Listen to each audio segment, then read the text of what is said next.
The year was 1875. The wind in Santo Rojo did not just blow. It scoured.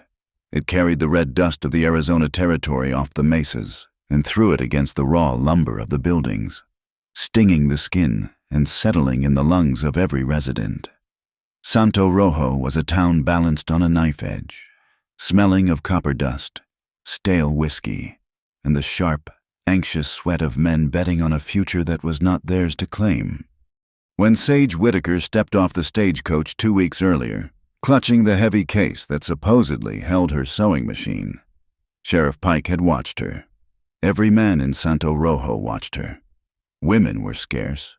Women who were not painted and working in the saloon were rarer still. But Sage, at 26 years, possessed a stillness that deflected unwanted attention. She was not beautiful in the way that caused bar fights, but her eyes, a very clear gray, missed nothing. She rented the small room above the bakery, paid cash, and immediately sought work. She offered services as a tutor for the children of the few families, and as a mender and seamstress for anyone who could pay. It was the perfect cover. No one looked twice at the woman measuring inseams or listening to a child recite his alphabet. But Sage Whitaker was not a seamstress. She was a journalist, working freelance, and she had come to Santo Rojo to chase a story that bigger papers were too afraid to touch.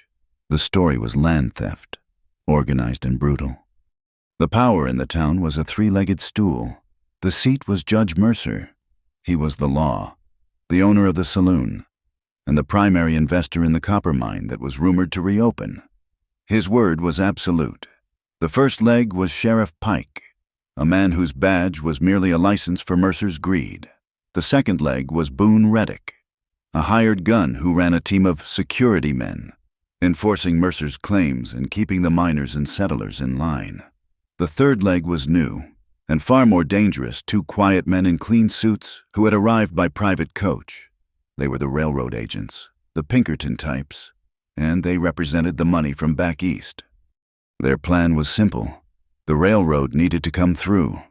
The most direct route, the only route with easy water access, was through the Chi-Dashi Valley. The valley was a sacred site to the Ende, the Apache people, and it was protected by treaty. Mercer and the railroad needed a reason to break that treaty. They were manufacturing one. The rumors flew through the saloon like the red dust. Apaches getting bold. Another freight wagon hit. Settler's cabin burned north of the pass. Each rumor was a hammer blow, driving the spike of fear deeper into the territory. Each incident was followed by Sheriff Pike posting a notice, calling for vigilante justice, while Judge Mercer wrote letters to the governor demanding troops. Sage was in the mercantile, matching thread. When Sheriff Pike came in, he did not remove his hat. He walked straight to the counter where Mr. Abernathy, the owner, was nervously wiping his hands on his apron. Boone Reddick lounged by the cracker barrel, his boots propped up, whittling a piece of wood. "Judge Mercer needs that delivery of blasting powder, Abernathy," Pike said. His voice was flat. "But, Sheriff, that was the last of my stock. I thought it was for the mine." Abernathy protested, his voice thin. Reddick's knife stopped moving. "The judge gets what he needs. You just write it down as mine supplies. He will cover the cost." "But the paperwork," Abernathy stammered. "The Army ledger—" Pike leaned closer. "The paperwork says whatever the judge needs it to say. You understand me?" Sage watched the exchange in the reflection of the glass display case. She saw Abernathy's shoulders slump. She saw the two men in dark, clean suits standing near the front window, observing the transaction. They were the silent partners, the men who handled the telegrams and the bank drafts. They represented the railroad interests, and their presence meant the theft of Chi-Dashi was no longer just local greed. It was organized capital. "And Pike," Reddick called out as the sheriff turned to leave. "Heard about that Apache trouble up near the pass? Hit another freight wagon." Pike grinned. "Damn shame. They are getting bold. The judge is petitioning the governor. We need troops to secure the valley. For the railroad. You understand? Public safety." Sage paid for her thread, her hands steady, her face placid. Public safety. She knew that phrase. It was the justification stamped on the back of every stolen land deed. 10 miles east, where the desert floor buckled into the mountains, Tokani watched the smoke from the town smudge the sky. He was 30 years old, and his body was a map of conflicts. He wore canvas pants and a cotton shirt, attire he had kept from his time as a scout for the army. But beneath the shirt, against his skin, were the items that mattered, the items that defined him as Enda. He stood on the ridge overlooking Jaidashi, the sacred valley.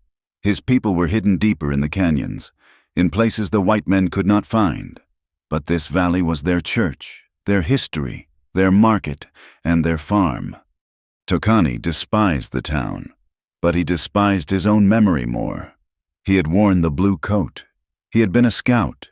He had believed the words of the colonel who promised that cooperation would mean survival, that peace would be honored. He had led the soldiers away from the hidden camps. True, but he had also shown them the passes, the water holes. He had taught them the land, and for his service, his people had been granted peace on paper. While Mercer and his kind began slicing the land away in practice, the peace was a lie. He had traded his honor for a piece of paper, and now the paper was being used to light the fire. Chi-Dashi was the last place. If it fell, the ND would be broken, scattered to the dry reservations. He had seen the Apache raid near the pass. He had found the site 2 days ago, long after Pike had investigated. The bodies of the freighters were staged. The arrows left behind were from a different band, a rival group, stolen. The tracks were made by shod horses, not the unshod ponies of his clan. It was the work of Boone Reddick's men, sloppy in their arrogance. They were manufacturing a war, and Tokani was trapped. To fight back was to confirm the lie, to give Mercer the war he craved. To do nothing was to lose everything. He had been watching the town. He watched the flow of wagons, the movement of Reddick's men, and he had been watching the new woman, the seamstress. He distrusted all of them. The soldiers, the miners, the priests. They all came with smiles and left with deeds. But he had seen something odd 3 days ago, something that did not fit the pattern of Santo Rojo. A small Ende boy, perhaps 8 years old, had wandered too close to the saloon, begging for scraps. One of Reddick's men, drunk at 10 in the morning, had kicked him. He kicked the child hard, sending him sprawling into the thick dust. Before Tokani could move from the alleyway, before the rage could crest in his throat, the seamstress Sage had walked straight into the street. She had not shouted. She had not screamed.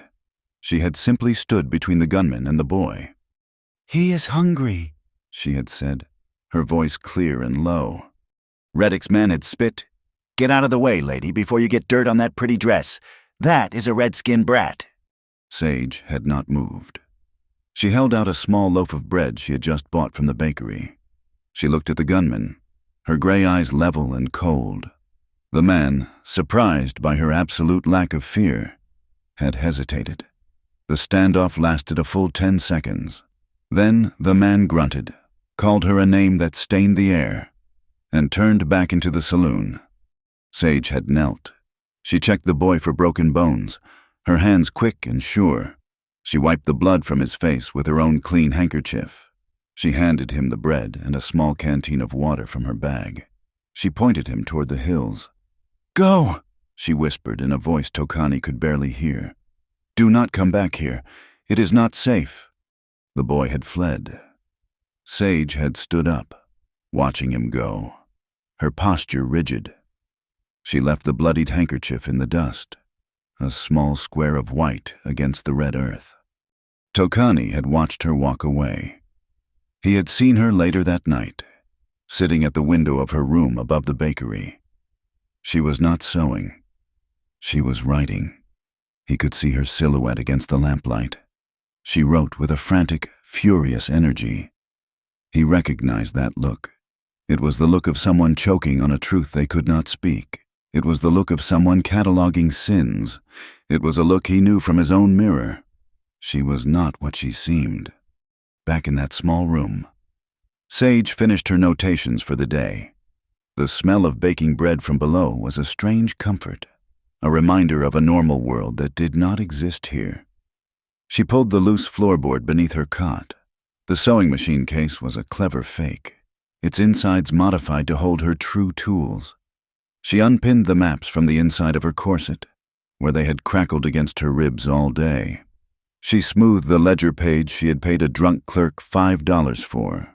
It was a partial list, but it showed payments from Mercer to men who were not on the mine's payroll, men with names like Boone Reddick. She took out her notebook and a small vial of ink.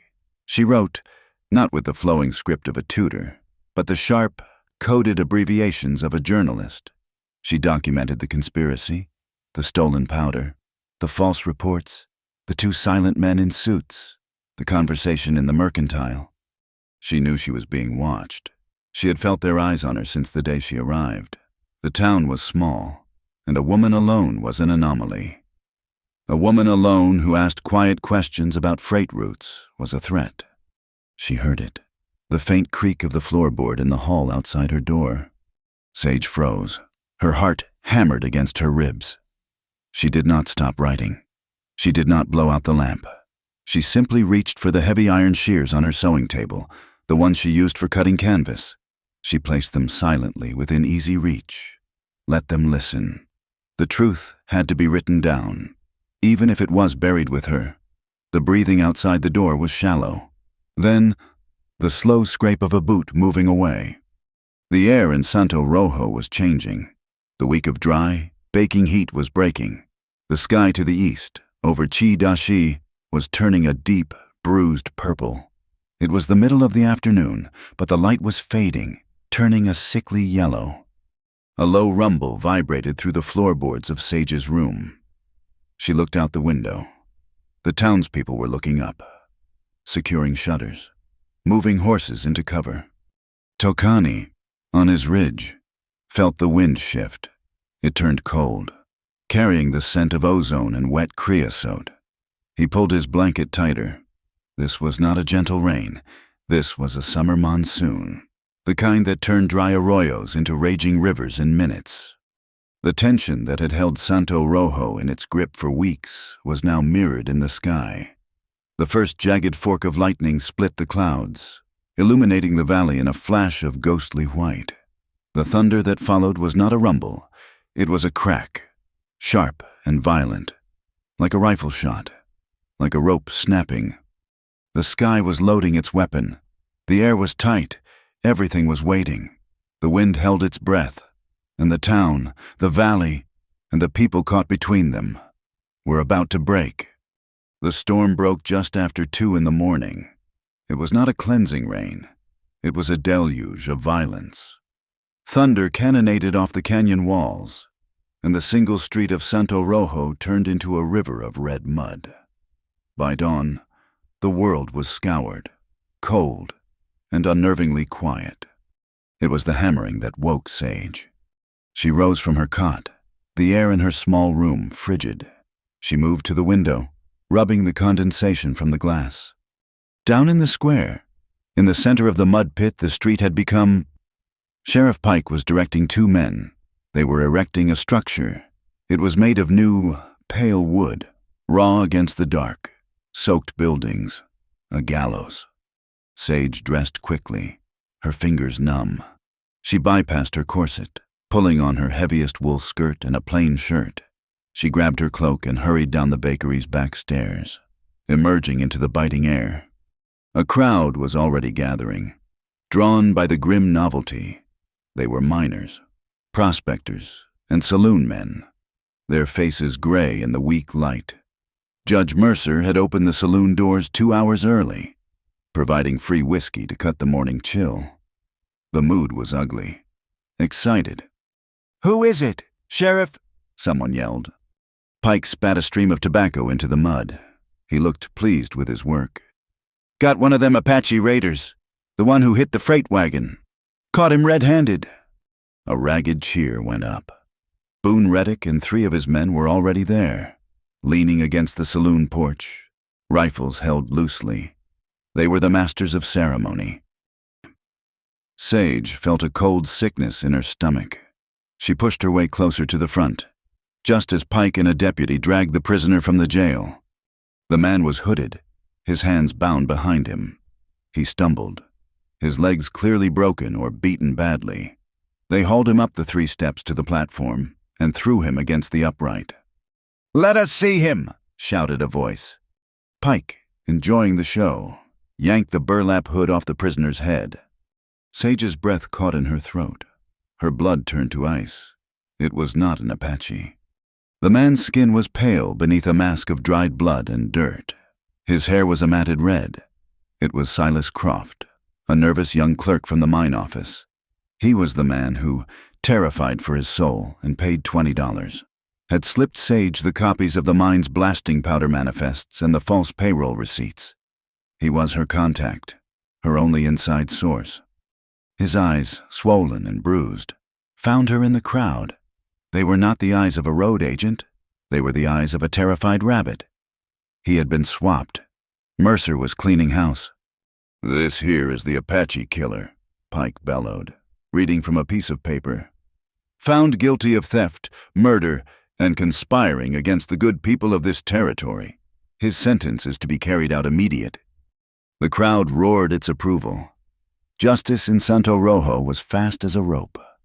10 miles away, on the ridge, Tokani watched. The storm had forced him to take shelter in a high cave, and he had been watching the town since the first light.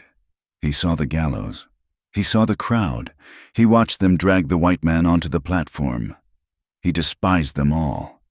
This was the white man's sickness, a snake eating its own tail. They killed each other as easily as they killed his people. He felt nothing for the man on the platform. If he rode down there, he would be the next man on that rope. He would bring Reddick's guns down on his clan, hidden only a few miles away in the canyons. He owed this man nothing. He owed the town nothing. He adjusted his position, settling in to watch the murder. In the square, Sage saw the noose lowered over Silas's head. The clerk was sobbing, a choked animal sound. He was too broken to even declare his own name. Sheriff Pike tightened the knot, professionally behind the man's ear. Sage looked around, frantic. Mercer was watching from the balcony of his saloon, a cup of coffee in his hand. Reddick was watching the crowd, his hand on his pistol. There was no one to appeal to. There was no law. Pike stepped back. He put his hand on the lever. Sage acted. She did not think. She simply moved.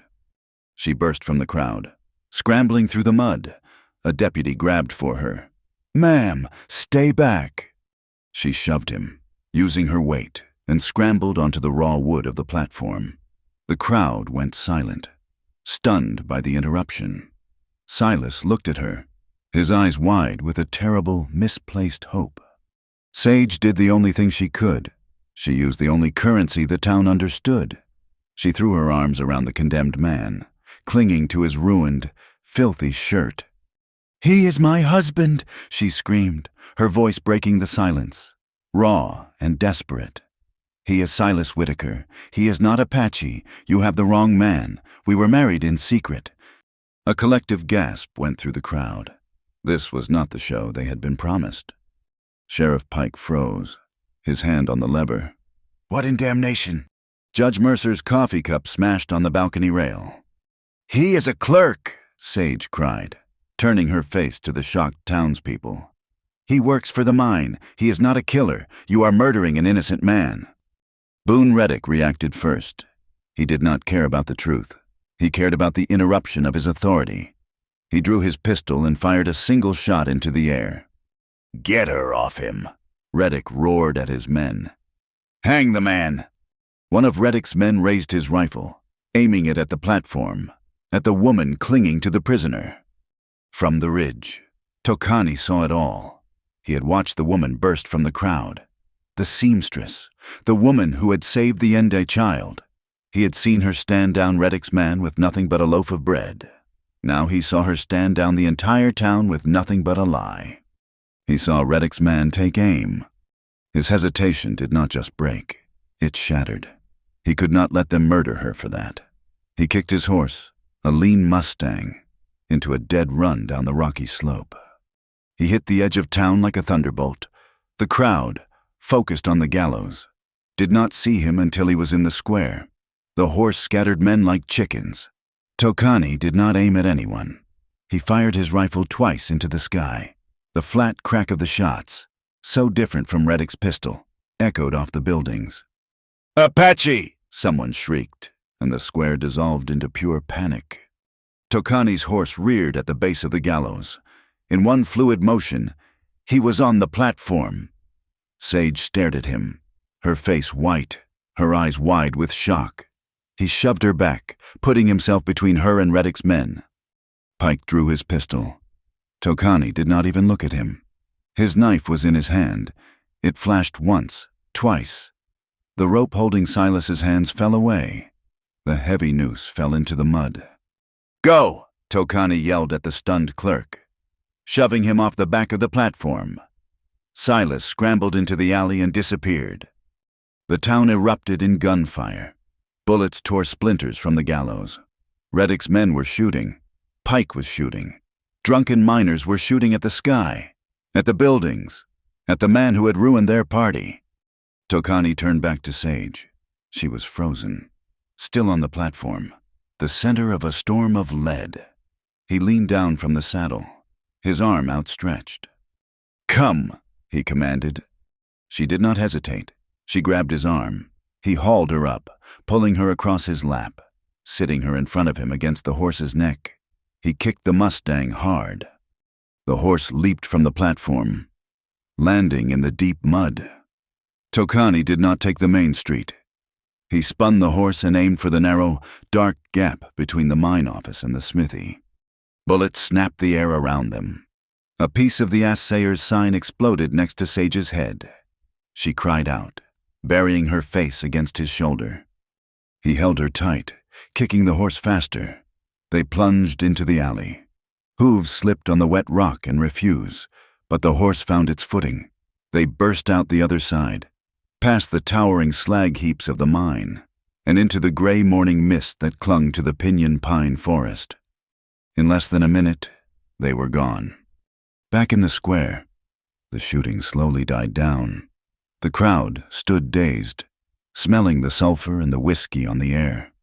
Judge Mercer walked down into the street, his face purple with rage. Silas was gone. The execution was ruined. The seamstress was gone. "He took her," Sheriff Pike said stupidly, staring at the empty gallows. "An Apache," Mercer bellowed, seizing the moment. "An Apache riot. They stormed the town. They attacked our citizens. They kidnapped the seamstress." He pointed a shaking finger at Boone Reddick. "Get your men! I want that warrior's head!" He turned to the crowd, his voice rising. "I am posting a reward. $50 for the Apache, dead $10 for the return of the woman." The lie was set.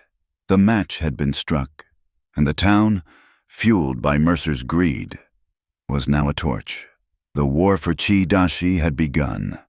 He did not slow the horse for miles. The pinyon forest gave way to a maze of red rock canyons. The ground a treacherous mix of slick rock and sucking mud. The rain had started again.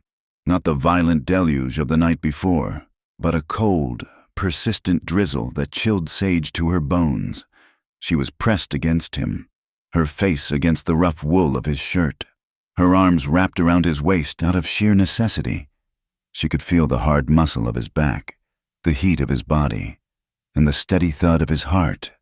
Finally, where a high canyon wall had split, leaving a deep overhang protected from the wind, he brought the Mustang to a halt.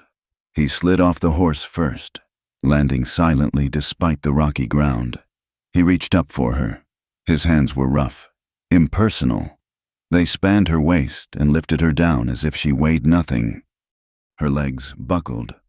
She would have fallen if he had not kept a grip on her arm. He half dragged her into the dry space under the rock, a shallow alcove filled with sand.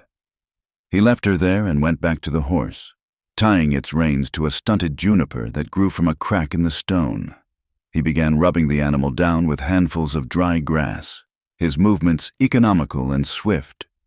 Sage shivered, pulling her soaked cloak around her. The adrenaline that had fueled her on the gallows was gone, replaced by a deep, shaking cold and a paralyzing fear. She had just been rescued by a man the entire town wanted to kill. She had been kidnapped by an Apache. Her cover was not just blown, it was annihilated. Tokani finished with the horse. He turned. His face, in the gray light of the storm, was hard. His dark eyes held no softness, no pity. They were angry. He walked to her. She pressed herself back against the rock wall. He stopped just out of her reach. "You speak," he said. His voice was low, a rumble. "You speak now." She stammered. "Thank you. You saved my—" "I saved a fool," he cut her off. Why did you do that for that man?" Sage swallowed, trying to force her mind to work. He was innocent. They were murdering him. "They are all murderers," Tokani said, his voice flat. "That is what they do. They kill his people. They kill their own. It is their way. Why did you care for that one?" He took a step closer. "You called him husband." The word was an accusation. He knew it was a lie. "It was a desperate act, a lie," she admitted, her voice thin. "I had to stop them. It was the only thing I could think of, to make them pause." "You made them shoot. You almost died for a lie." He stared at her, his gaze stripping her bare. Who was he? Why did you care if that one died? She saw the truth of her situation. She was miles from Santo Rojo, alone with a man who had every reason to distrust her, to hate her. Reddick was behind them. Mercer was in front of them. This man was her only chance, and he was holding her life in his hands. Honesty, or at least a part of it, was all she had left.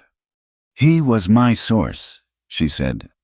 Tokani's expression did not change, but a new stillness came over him. "Your source?" "I am not a seamstress or a tutor." She took a deep breath, the cold air burning her lungs. "I am a writer, a journalist. I came to Santo Rojo to find out what was happening to your people, to find out why Mercer wants a war." She saw a flicker of something in his eyes. Contempt. "Silas, the man on the gallows, he worked in the mine office. He was giving me documents, proof, payrolls, maps, letters from Judge Mercer. When they put him on that platform, I knew Mercer was silencing him. If he died, my proof died with him. I had to save him." Tokani said nothing. He simply watched her. Then, faster than she could react, he closed the distance between them. He grabbed the front of her cloak. She cried out, but he was not violent. He was searching. His hands moved over her pockets, her belt, with a trained, invasive speed. He found it, tucked into an inner pocket of the wool cloak. He pulled his hand back, opening his palm. It was a small, tin badge. It was not official law. It was a private investigator's shield, the kind a person could buy back east to give themselves an air of authority. She carried it as a last resort, a piece of bluff. "A writer," he said, the words full of scorn. "You are a spy, hired by who? The railroad, the army, to find out what Mercer is doing so they can take his share." "No," Sage said, finding her anger. She pushed his hand away. "I work for myself. I work for the truth. That badge is a lie, just like the seamstress story. It is a tool to make men talk." She stood up. Though she was shaking, she would not be interrogated on her knees. "And what about you? You are no simple hunter." He froze, his hand still holding the badge. "I have seen hunters," Sage continued, her voice gaining strength. "They do not ride like you. They do not cut a hangman's knot with one flick of the wrist, and their gear. It is different." She pointed to his knife, still sheathed at his hip. "That beadwork, it is not decorative. It is a marker, the way the sinew is wrapped on your rifle grip, the way you control that horse with your knees, not your hands.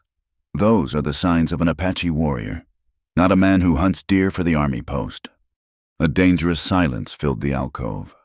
He looked at her, and for the first time, she saw the man he truly was. The coldness was gone, replaced by a fire that was centuries old. He was a warrior, and she had just named him. "You are very smart," he said, and it was not a compliment. "Too smart for a seamstress.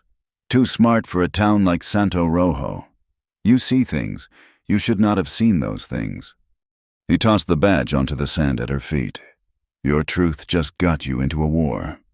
As if to prove his point, a sound cut through the steady hiss of the rain.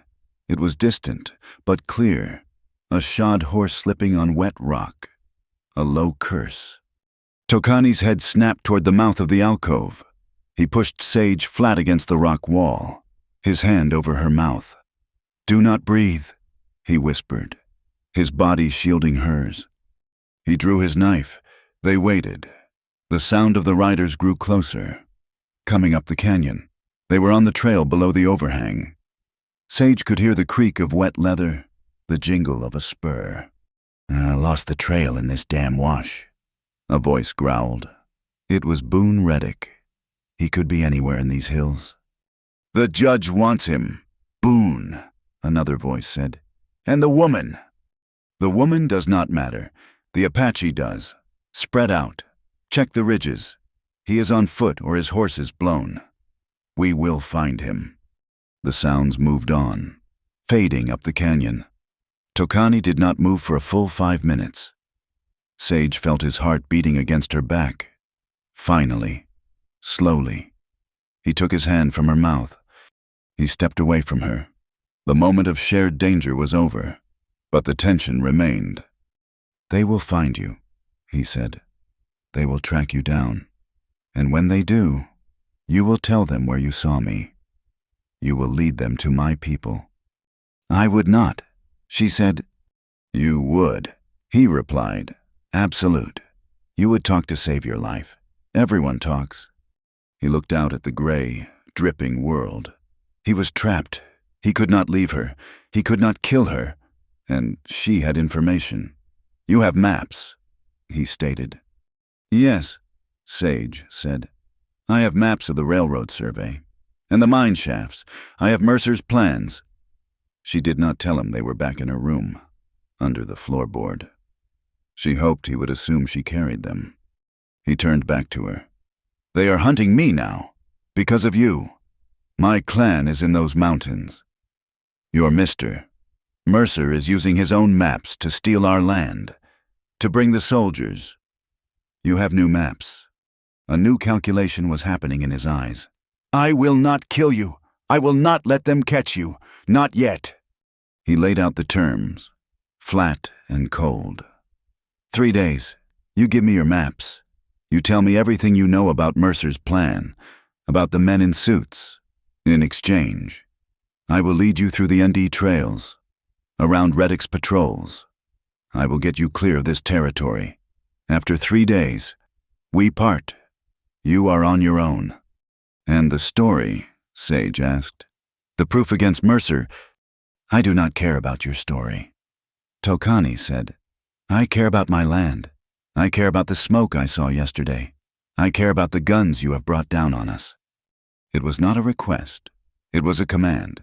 She was his prisoner, his temporary, unwilling partner. "I agree," Sage said. 3 days. He nodded once. He did not offer her food or dry clothes. He went back to his horse. They rode for the rest of the day, moving higher into the mountains. The rain finally stopped by late afternoon. Leaving the air clean and cold, they traveled in silence, Tokani pushing the horse hard. At dusk, he stopped on a high, wind-swept ridge. The clouds were breaking, and the setting sun painted the wet rocks in shades of blood and gold. He dismounted and walked to the edge, staring east toward the lands that belonged to his people. Sage got down stiffly, her entire body aching. She followed his gaze. Miles away, in a canyon she could not name, a thin, dark column of smoke was rising. It was too black for a campfire. It was too steady for a signal. It was the smoke of something burning that was not meant to burn. A building, a cache. Tokani's body was rigid. He said one word, his voice low and full of a sudden, terrible knowledge. "Intruders!" He turned and strode back to the horse. They would not rest. They made a cold camp hours later, in a place that offered no comfort, only concealment. It was a deep thicket of manzanita on a slope that gave them a clear view of the valley below. He allowed no fire. He shared his jerky with her in silence. It was dry and tough, but she ate it gratefully. She wrapped herself in her still damp cloak, shivering, pretending to sleep. She watched him. He did not sit. He did not rest. He stood, a dark silhouette against the emerging stars, looking toward the smoke. After a long time, he began to speak. The words were not for her. They were low, rhythmic, and sharp. It was the Endi tongue. It was a prayer, but it sounded like an argument. She could not understand a single word, but the emotion in his voice was raw, unmistakable. It was guilt. It was the sound of a man arguing with his own ancestors, with his own past. She heard the name Colonel spoken like a curse. She heard the word scout spat into the night. He was blaming himself for this, for the soldiers, for the lies, for the smoke, for the past that had led them all to this ridge. While his back was turned, Sage, carefully, painfully, shifted. She reached down to her boot. The high-laced leather was stiff and wet. Her fingers fumbled with a small slit she had cut in the lining. She pulled out a small, folded piece of paper. It was a telegraph form, filled out in her coded shorthand. It was addressed to an editor in San Francisco. It was the whole story. Mercer, the railroad, the false raids, and, based on information she had gathered before ever speaking to Tokani, it included a guess, a location, narrowed to a 10-mile square, of where the hostile Apache clan was rumored to be hiding. She had been planning to ride to the next territory station to send it. Sending it would bring her $500 and a front-page byline. It would expose Mercer, but it would also bring the army, not just on Mercer, but on the ND, on him. She looked at the man, still whispering his guilty prayers into the cold night. He had saved her life today. He was her only hope of living to see tomorrow. Slowly, her fingers stiff, she refolded the telegram. She pushed it back down into the wet leather of her boot, hiding it once more. The paper was a secret. It was a reward. It was a betrayal, waiting. The journey into Chi-Dashi began before dawn. There was no talk, no rest. Tokani was driven by the sight of that distant, dark smoke. He put Sage on the horse and walked beside it, his rifle in his hand, his eyes scanning every rock, every shadow. The terrain changed from sloping hills to a brutalist architecture of sheer canyon walls and knife-edge ridges. This was the Sacred Valley. It was not a gentle place. It was a fortress built by the earth, and he knew every door. Sage was exhausted. Her body was a single, dull ache, but she held on. She watched him. He moved not like a man walking, but like water flowing over the rock. He left no sign. When he forced her to dismount and walk, he showed her how. "On the stones," he ordered, his voice a low command. "Never on the mud. The mud holds a story for anyone to read. The stone holds its peace." She learned. She learned to place her feet where he placed his. She learned to listen, to stop when he stopped. Freezing for long minutes, listening to what he called the sound of the ground. She was a good student because she was a desperate one. She knew that Boone Reddick was behind them, and an unknown enemy was in front of them, where the smoke had been. Around mid-morning, the sky, which had been a clear, cold gray, turned dark once more. The clouds did not roll in. They seemed to materialize from the air, heavy and black. The first clap of thunder was a physical blow. The storm he had watched from the ridge had not finished. It had merely been gathering its strength. Rain came in horizontal sheets, driven by a wind that screamed through the narrow canyons. The slick rock became like glass. Tokani was forced to slow, leading the horse into the meager shelter of an overhang. "We wait," he said. Sage slid off the horse, her hands so numb she could barely grip the saddle horn. She slumped against the rock. He ignored her, staring out into the gray curtain of the storm. "Mercer," he said, tasting the name. "This land will fight him, but he does not care. He will break it." As if summoned, Sage saw it, on the far side of the wash, where the rain had sluiced away the sandy soil. A piece of wood stuck out. It was new, freshly cut, and painted yellow at the top. "What is that?" she asked. Tokani's gaze sharpened. He crossed the wash in 3 long strides, the water already swirling around his knees. He grabbed the stake and ripped it from the ground. It was a railroad survey marker. "He does not wait," Tokani whispered, his voice vibrating with a cold fury. "He does not wait for the treaty to be broken. He breaks it himself." He pointed to the side of the stake. It was scarred, a long splinter torn from the wood. A bullet mark. "They shot at the surveyors?" Sage asked, horrified. "No," he said, turning the stake in his hand. "This is a lie. This is where Reddick's men shoot from. They shoot at their own wagons, at rocks, at nothing. Then they leave the arrows. They leave the marker. They take this back to the judge and say, 'We were attacked. The Apache are blocking the railroad.' It is the proof he needs to bring the army." He snapped the stake over his knee and threw the pieces into the churning water. He was walking back to her when he froze. He held up a hand. Sage stopped breathing. Above the howl of the wind, she heard it, a faint, high-pitched sound. It was not an animal. It was a cry. Tokani moved up the wash, his rifle ready. Sage was right behind him. They rounded a bend, where a tangle of mesquite grew thick and wild. The sound was coming from there. Tokani pushed aside the branches. Sage put her hand over her mouth. It was a child, a little girl, perhaps 7 or 8 years old, with her hair matted by the rain. She was Ende. Her ankle was caught in a trap. It was not one of his people's traps, made of sinew and wood. It was a thin, cruel loop of steel wire, the kind white trappers used, staked deep in the mud. It had cut through her moccasin and deep into the skin. The girl looked up at Tokani, her eyes wide with terror and pain. Then she saw Sage, and she tried to scramble backward, pulling against the wire, silent now in her fear. Tokani's face became a mask of stone. He looked at the wire, at the way it was set. It was not set for an animal. It was set for a person. It was a trap, on a known trail, meant for one of his people. This was Reddick's work. It was Mercer's. He knelt, sheathing his knife. He spoke to the girl, his voice changing. The hard edges were gone, replaced by a softness that startled Sage. The ND words were like music, a gentle reassurance.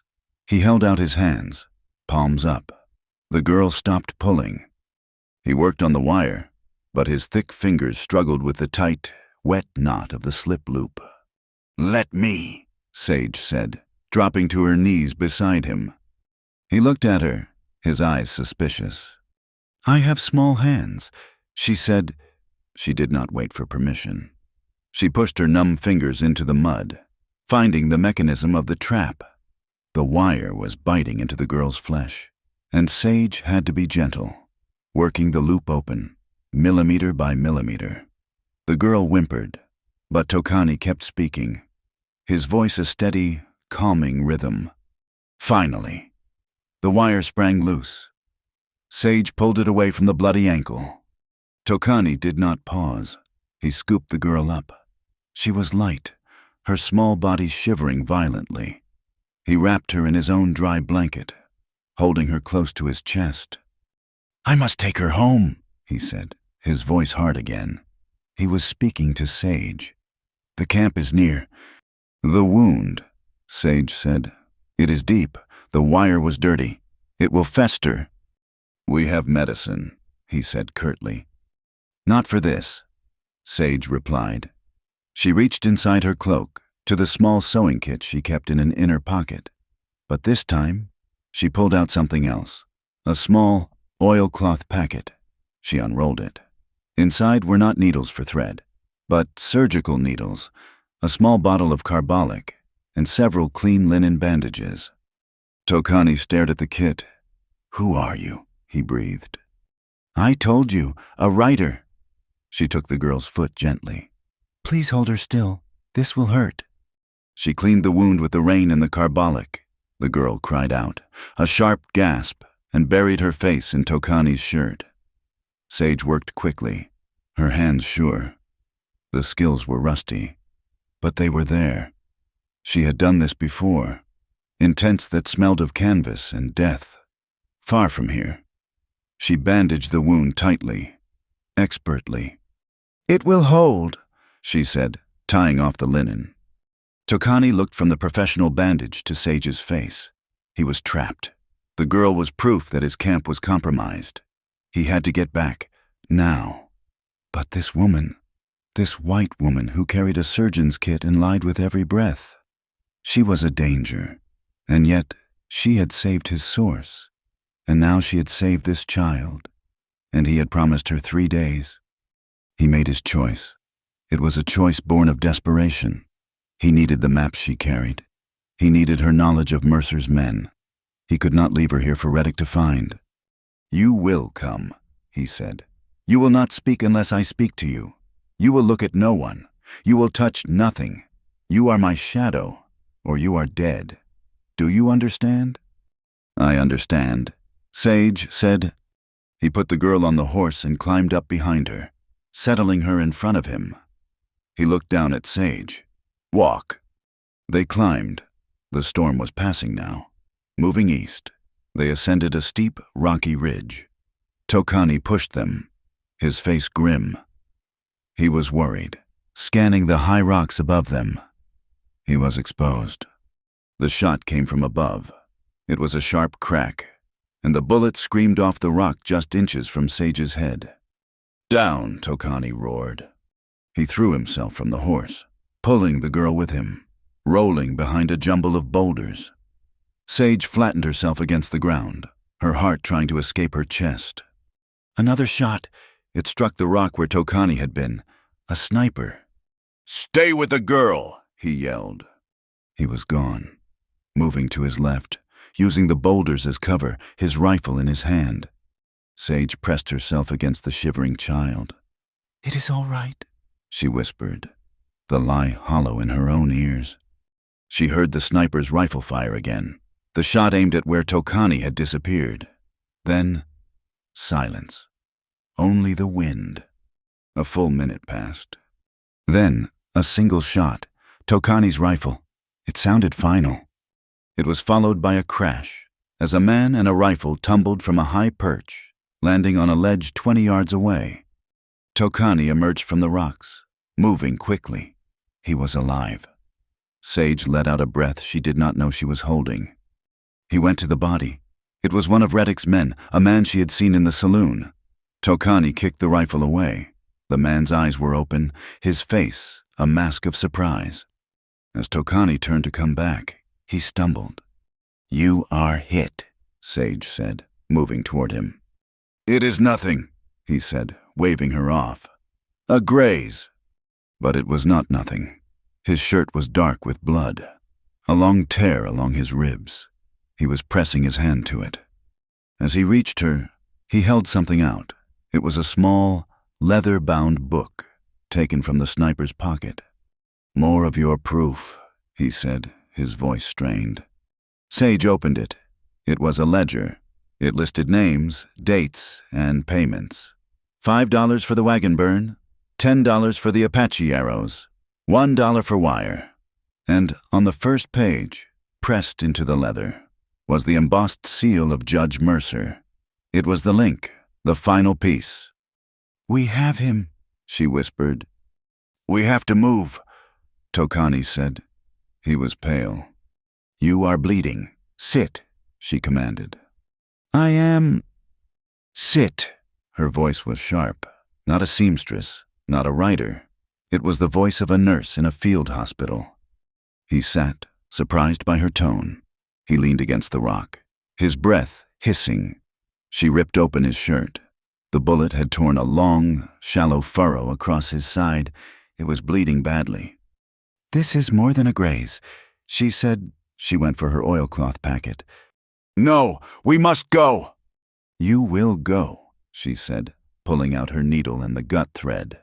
"But you will bleed to death in an hour if I do not close this." He watched her, his eyes narrowed in pain and suspicion. As she cleaned the wound with the last of her carbolic, he flinched, but he did not make a sound. Her hands were steady. They did not shake. She began to stitch the wound, her movements quick, economical, and practiced. "Where did you learn this?" he asked, his voice tight. "I told you I was a writer. I was not," she said, pulling a stitch tight. "Before this, I was a nurse, in the war." He stared at her. "The white man's war against his brother?" "Yes," she said. "That war." She finished the last stitch and tied it off. She bandaged it with the last of her linen. "You are full of secrets, seamstress." "So are you, warrior," she replied, packing her kit. "We are a pair." He stood up, slowly, testing his side. The bleeding had stopped. He looked at her, a long, appraising look. He did not trust her. He knew she was a living, breathing lie, but she had saved the Ende child, and now she had saved him, and she held the book that could ruin Mercer. He picked up the small Ende girl, who had watched the entire thing in silence. He settled her on his hip. He looked at the horse, then at Sage. "The camp is 2 hours from here. You will ride the horse. I will walk." He handed her the ledger. "Put this with your other secrets, and say nothing." They reached the camp an hour later. It was not a camp, not in the way Sage understood the word. It was a phantom place. The wickiups, domed structures of willow and hide, were nestled so perfectly into the canyon floor that they seemed to be a part of the rock itself. It was invisible from the ridge above.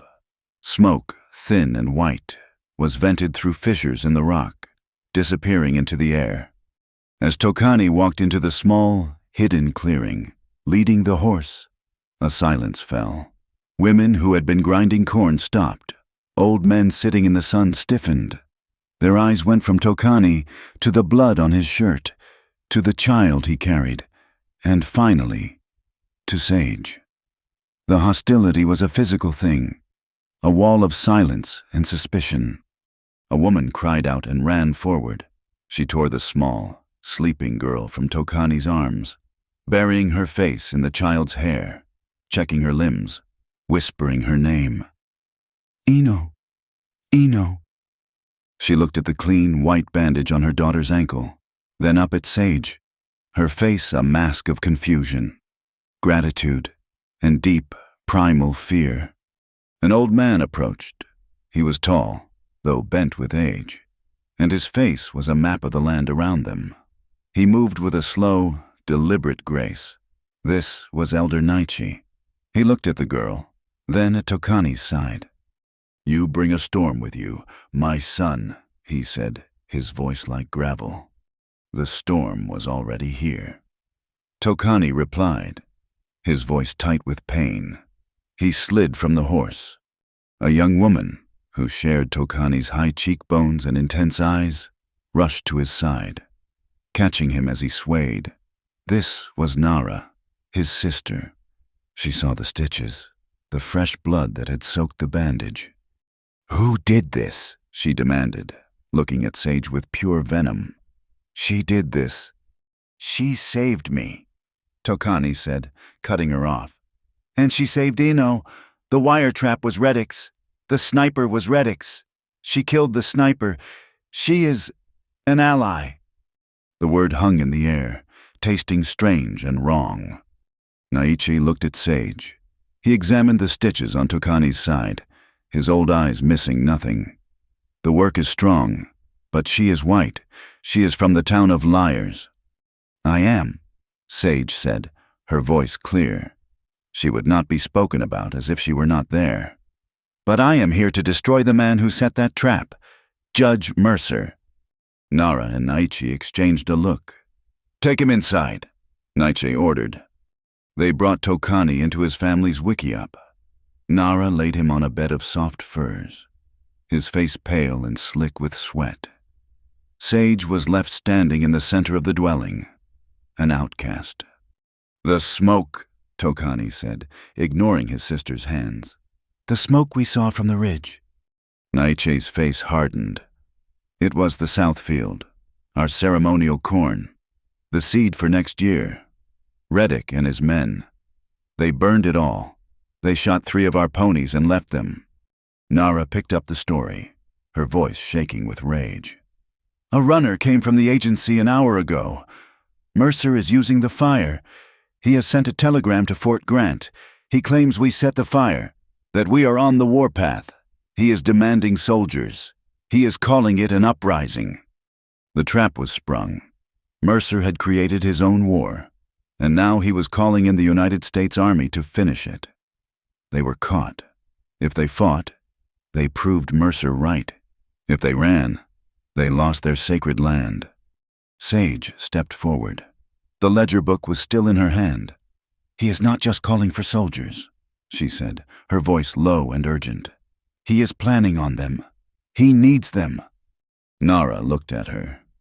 What do you mean? I have been investigating Mercer for weeks. He is not just a corrupt judge.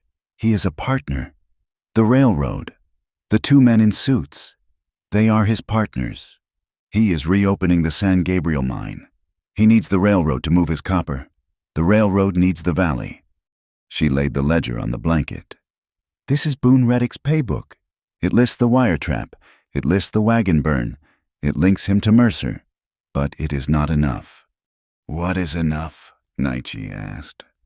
The rest of the proof, Sage said, her mind working fast, the entire plan clicking into place. The false land contracts he used to seize the valley, the letters between him and the railroad agents.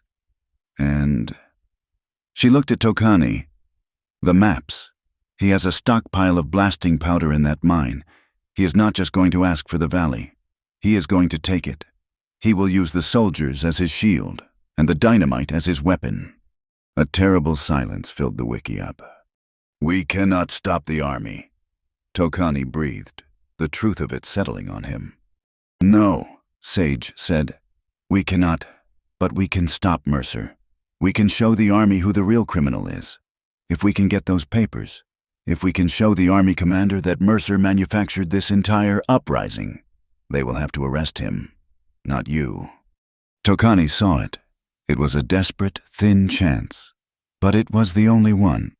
The papers, they are in his office. That is the den of the snake, Naichi said. You cannot go back. The town is hunting you. There is a $50 reward for your head. That is why we must go now. Sage insisted. They are hunting us in the hills. They are not looking for us in the town. They think we are running away, not running back. It is the only chance. Tokani struggled to sit up. I will go. Nara pushed him back down. You are wounded. You can barely stand. You will be killed. I will go, he said again, his voice iron. He cannot go alone, Sage said, looking at Nara. He knows the way, but I know the office. I know what the papers look like. I know where he keeps his files.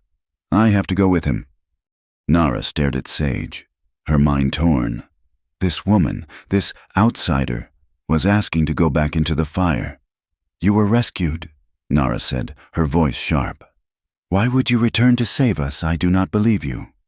I do not care if you believe me, Sage said, her voice just as sharp. I care about the truth. Mercer tried to have my source, Silas, murdered. He tried to have me murdered. This is not just your fight anymore. It is mine, and we are running out of time. Nara looked at her brother, at his pale, determined face. She looked at the white woman, her eyes clear and fierce. She made a choice. She walked to Sage, her hand going to her belt. You saved Eno, Nara said, her voice low. You stitched my brother. These are actions, but your skin is white. Your tongue is the tongue of lies."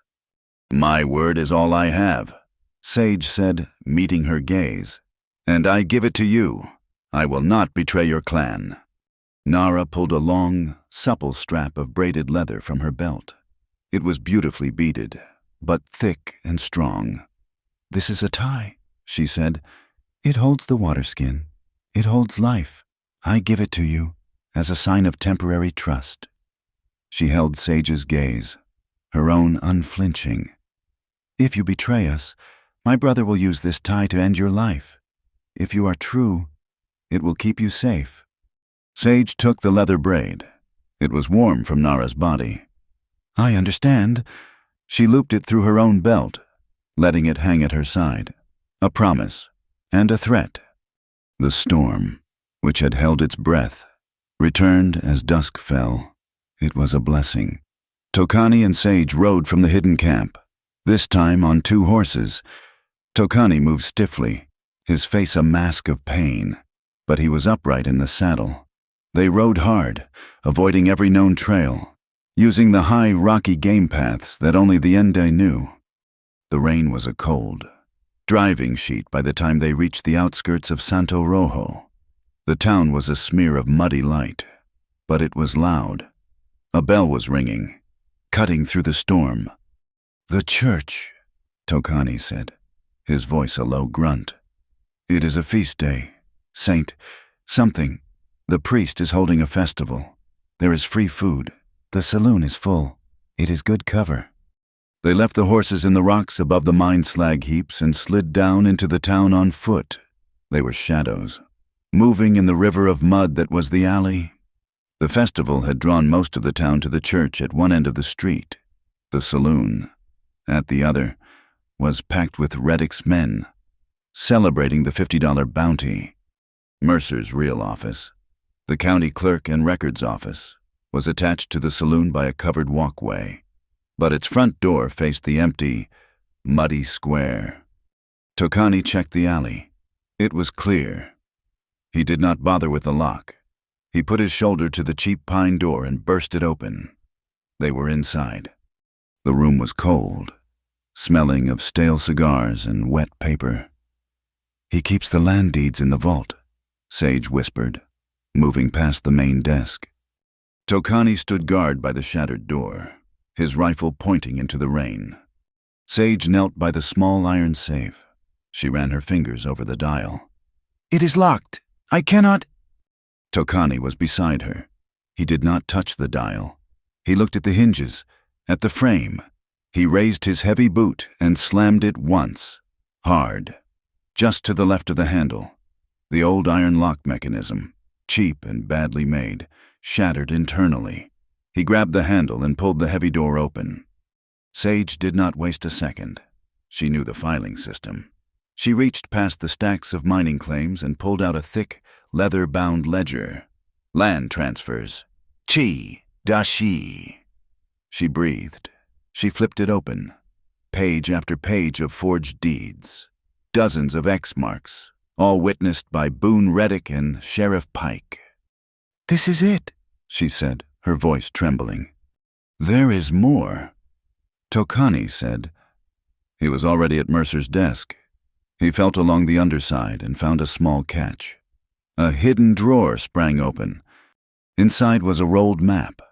Sage unrolled it. It was not the valley. It was the San Gabriel mine. The tunnels, the shafts, and in a deep, isolated chamber, a large red circle. "Blasting powder," she whispered, horrified. "There is enough here to level a mountain." Beneath the map was a folded letter. She read it, her blood running cold. It was from the railroad agent, one of the men in suits.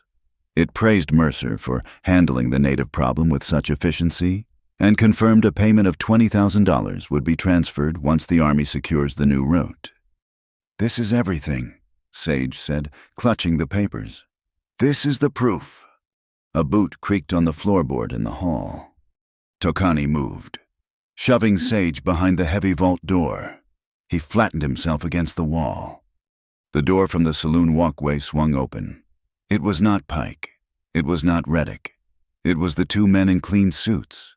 They held new, nickel-plated pistols in their hands. "We heard the crash," one of them said, his voice calm, conversational. The judge is a careful man. He knew his clerk, Silas, had been compromised. He assumed someone would come for the rest of the paperwork. The first man saw the open vault. The second man saw the broken desk drawer. "There," the second man said, pointing his pistol. Tokani exploded from the shadows. He threw his full weight into the first man, slamming him against the wall. The man's pistol discharged, the sound deafening in the small room.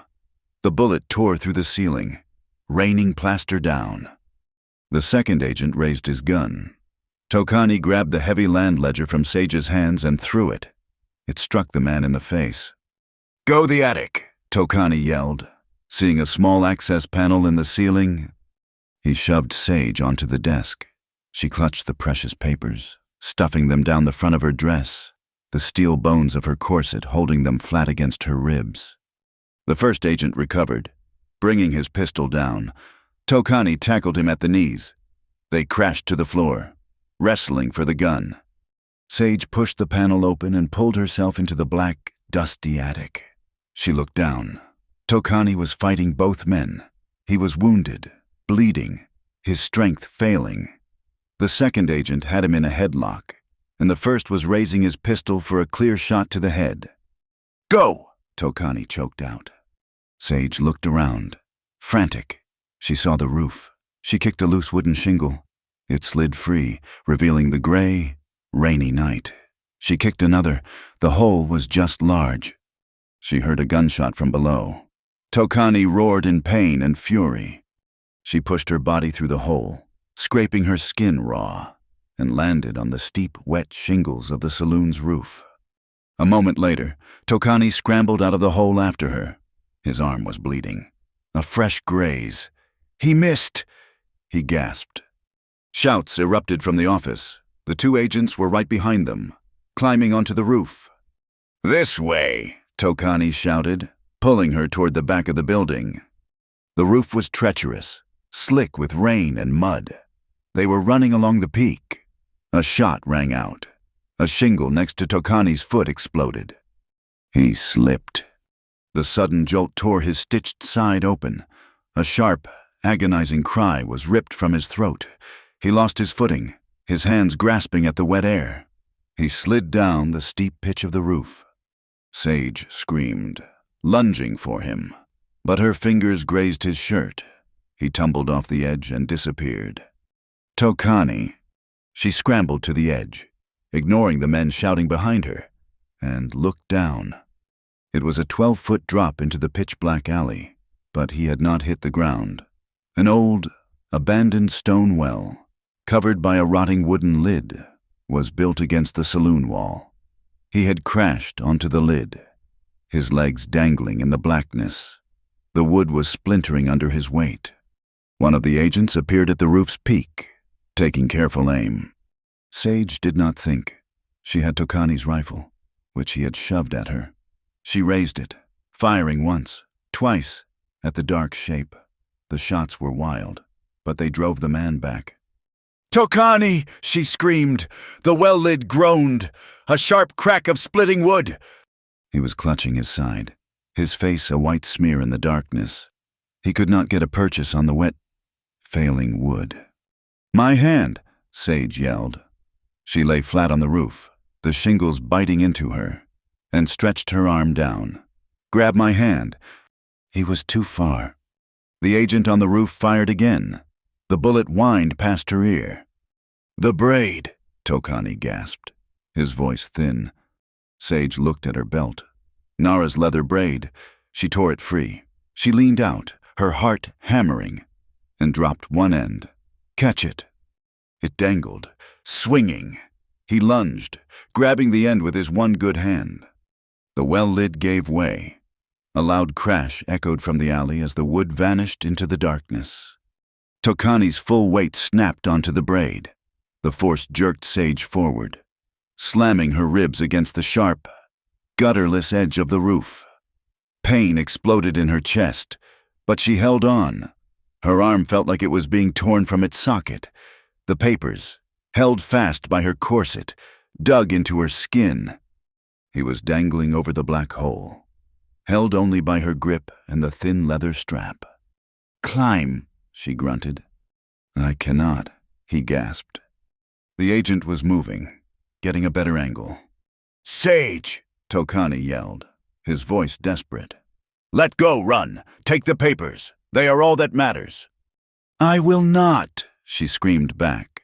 She hooked her boot heels against a raised roof beam.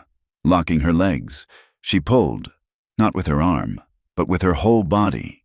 She held the tension, an anchor. He found a foothold, a single stone jutting from the well wall. He used her as his anchor, walking his feet up the wall. He grabbed the edge of the roof with his free hand. Sage seized his shirt, his belt, anything she could reach. She pulled, and he rolled over the edge, collapsing onto the wet shingles beside her. They lay there for a single second, gasping, rain lashing their faces. The agents were shouting from the roof peak, moving toward them. "We go," he breathed.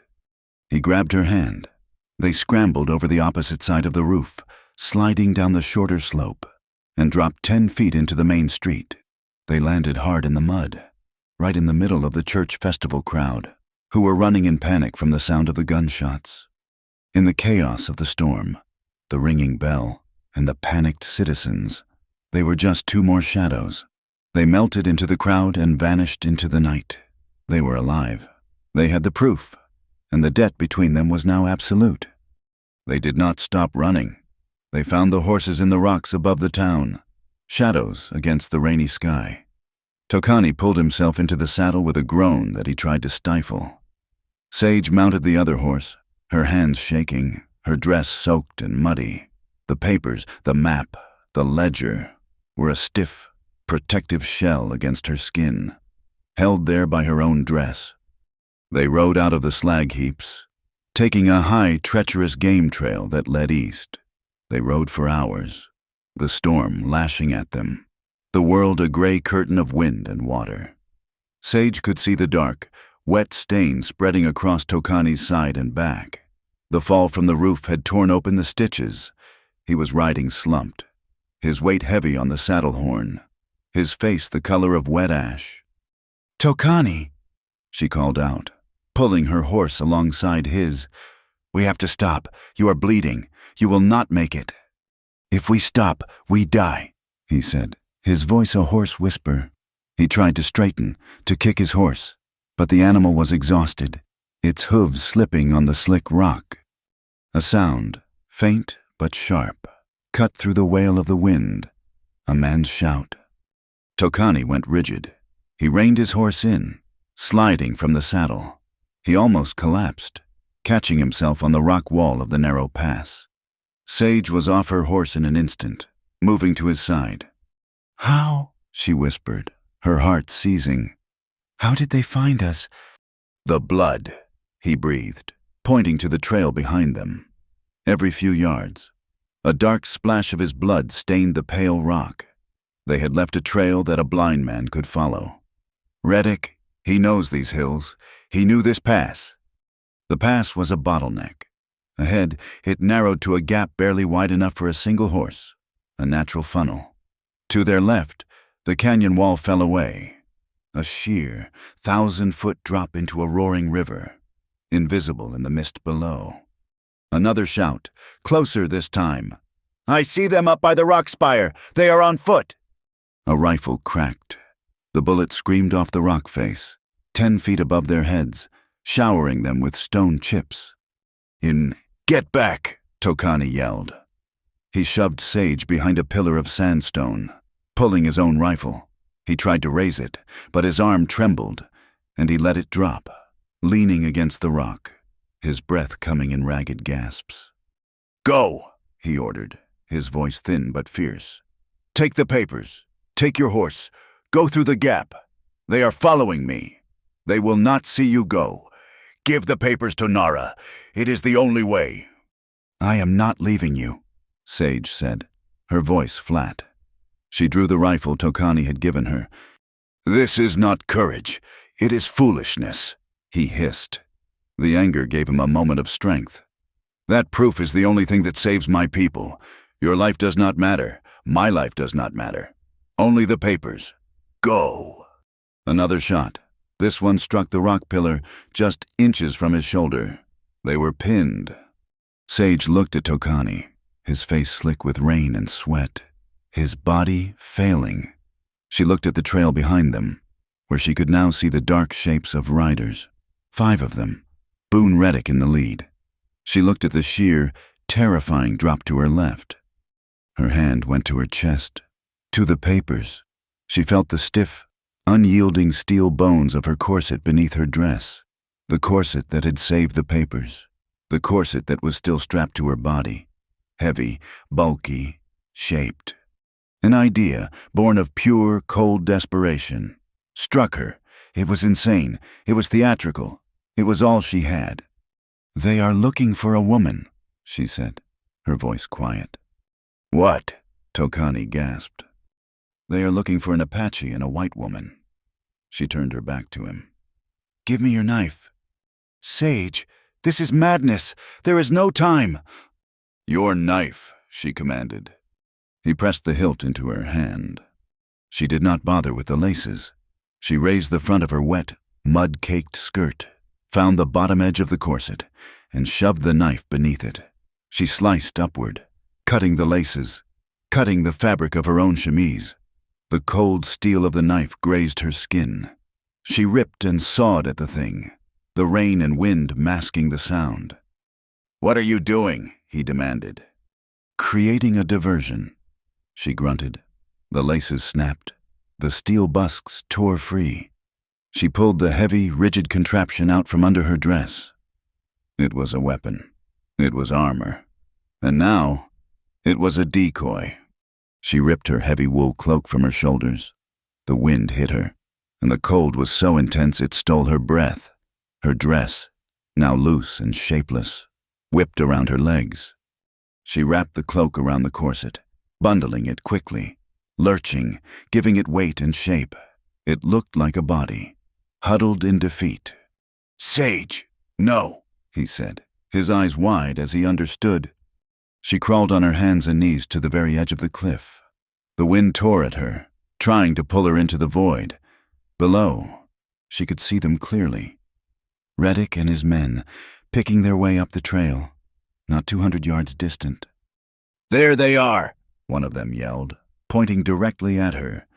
A rifle shot exploded. The bullet hit the rock by her hand, stinging her face with granite dust. She stood up. "Sage, get down," Tokani roared, trying to pull himself toward her. She stood in full view, a target, her hair ripped from its pins, her dress plastering itself to her body. She held the bundled cloak and corset over the abyss. She screamed. It was a high, thin sound of pure terror, a performance that came from a very real place. And she let the bundle go. It fell, twisting and turning, a dark, human shape tumbling end over end, vanishing into the gray, swirling mist below. At the exact moment she released it, a jagged fork of lightning split the sky. The world flashed white. It illuminated the canyon, the falling bundle, and the man frozen behind her. Tokani was staring at her. This woman, her clothes torn, her hair wild as a banshee's, standing on the edge of the world, having just thrown her own effigy into the void. A sound ripped from his throat. It was not a laugh, not a sob. It was a choked, breathless bark of pure, agonized disbelief. He lunged, grabbing her waist, pulling her back just as 3 more bullets tore through the air where she had been. He slammed her against the rock wall, shielding her with his own body. His face was inches from hers. He was shaking, not from the cold, but from a terrifying mix of rage, awe, and desperate, horrible humor. His eyes were black and blazing. "You," he breathed, his voice raw, the words torn from his lungs. "You will be the death of me tonight." "It worked," she gasped, her body trembling violently now. "They saw it. They think I fell." A shout echoed up from below, confirming it. "Boone, did you see that?" The woman, she went right over the side. Reddick's voice boomed back, furious. "Damn it! She took the judge's $10 with her. 2 of you. Find a trail down to that river. Now I want the body. I want to be sure." They heard the clatter of horses, 2 riders splitting from the group. "The Apache is still up there," Reddick roared. "He is wounded. He is trapped. We move up, slowly. I want him alive. The judge wants to see him hang proper." Tokani pushed himself away from Sage. The ruse had only bought them a little. It had split the party. But Reddick and 2 others were still coming.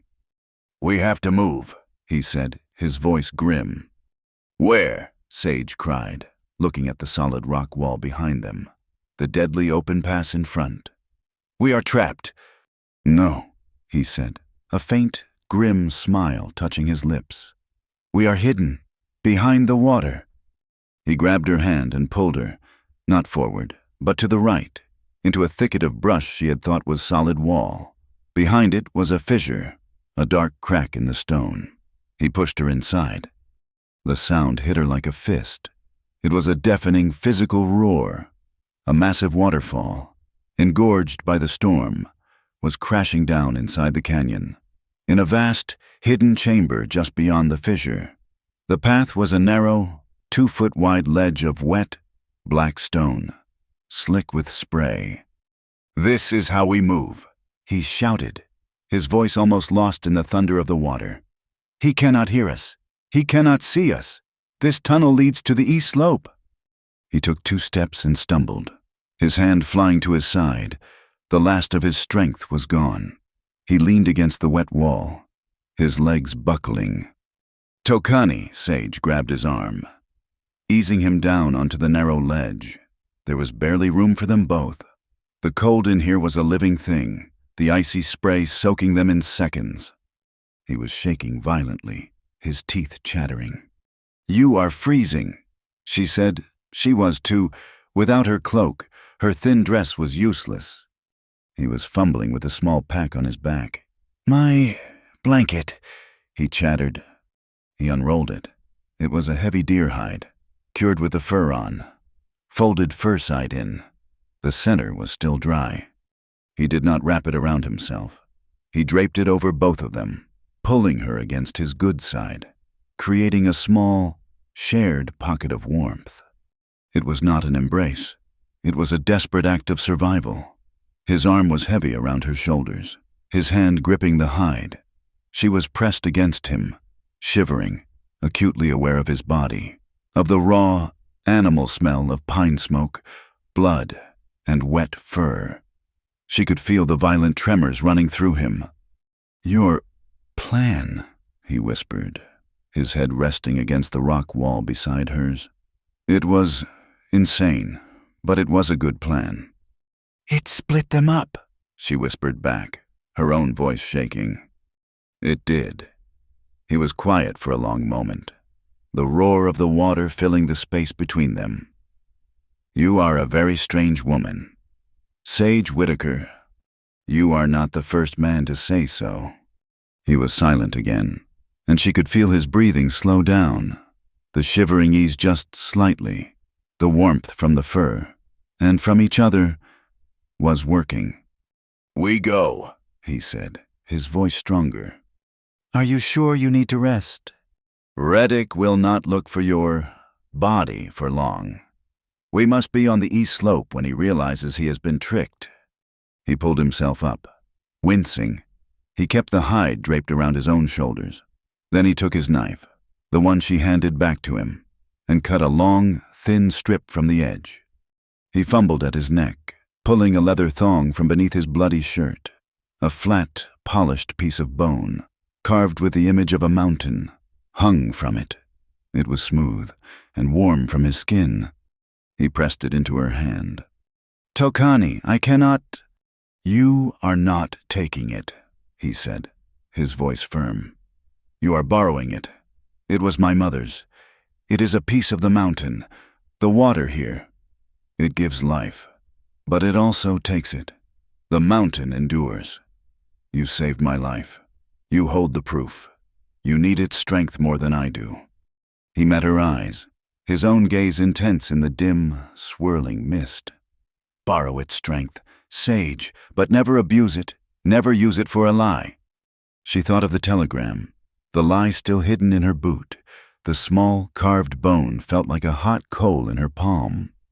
"I will not," she whispered. She looped the thong around her own neck, tucking the amulet down beneath her wet dress. It lay against her skin, a heavy promise. Tokani tied the strip of hide tightly around his bleeding arm, a makeshift tourniquet.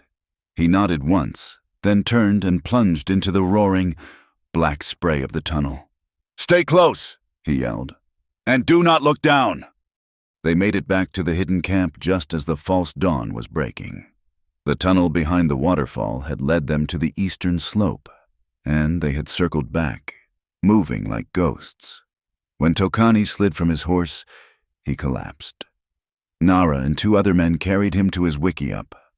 Sage followed, the carved bone heavy against her chest, the papers still a stiff board against her ribs.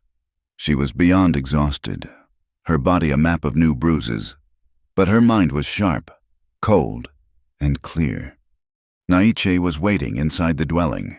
He had seen the state of his warrior. He looked at Sage, his ancient eyes unreadable. "You have the proof." "We have it," Sage said. She pulled the sodden, crumpled papers from her dress. The ledger, the letter, and the mind map. She smoothed them on a dry hide near the small, central fire. The ink had run, but the words were legible. Tokani, his side stitched and rebandaged by Nara, pulled himself up on one elbow. "The map," he rasped. "The mine." Sage pointed to the red circle. "San Gabriel. He is not just storing powder for the mine. Look at the location. It is an old, unstable shaft. Number 4. It runs directly beneath the western ridge of the pass, right at the entrance to Chi-Dashi." Naiche and Nara leaned closer. "I have seen blasting," Sage continued, her voice low. "I saw it in the war. This is not for mining copper. There is enough powder marked here to move a mountain. He plans to collapse the entire pass." The realization settled in the wickiup, cold and heavy as stone. "He will seal the valley," Nara whispered, horrified. "He will trap us in here or bury us." "And he will blame you," Sage finished. "He will tell the army it was an Apache earthquake or a terrorist act. He creates his own disaster, then uses the soldiers to clean up and secure his new, safer railroad route. He wins everything." "The army," Tokani said, the words tasting like ash. "The runner said they would arrive from Fort Grant in 3 days. Today is the 2nd day." "No," Sage said, looking at the letter from the railroad agent. "They are not waiting for the army. Mercer is too arrogant. Look, the inaugural run will proceed on the 10th to show our investors the security of the line. The 10th, that is tomorrow." "Tomorrow," Naiche breathed. "He will bring his partners to the valley, and then he will destroy it." "Then we must stop him tomorrow," Tokani said, trying to sit up. Nara pushed him down. "You will go nowhere," she said. "He is right," Sage said, her mind racing. "We have to expose him. Tomorrow, at his own ceremony. We cannot let him set off that blast." She looked at Tokani. "We have to change his plan for him." "How?" Nara demanded. "We are few. They have dozens of guns. We use his own weapon against him." Sage said, she pointed to the map. "He wants a big explosion. We will give him a small one, just big enough to blow the doors off his illegal warehouse. We expose the powder, the rifles, and the stolen land deeds before his investors' very eyes." Tokani saw the plan. "The warehouse," he said. "It is built over the old shaft. Shaft 4. I know this place. I played there as a boy. There is another way in. A ventilation shaft, hidden in the rocks above." "You cannot climb," Nara said, her voice sharp.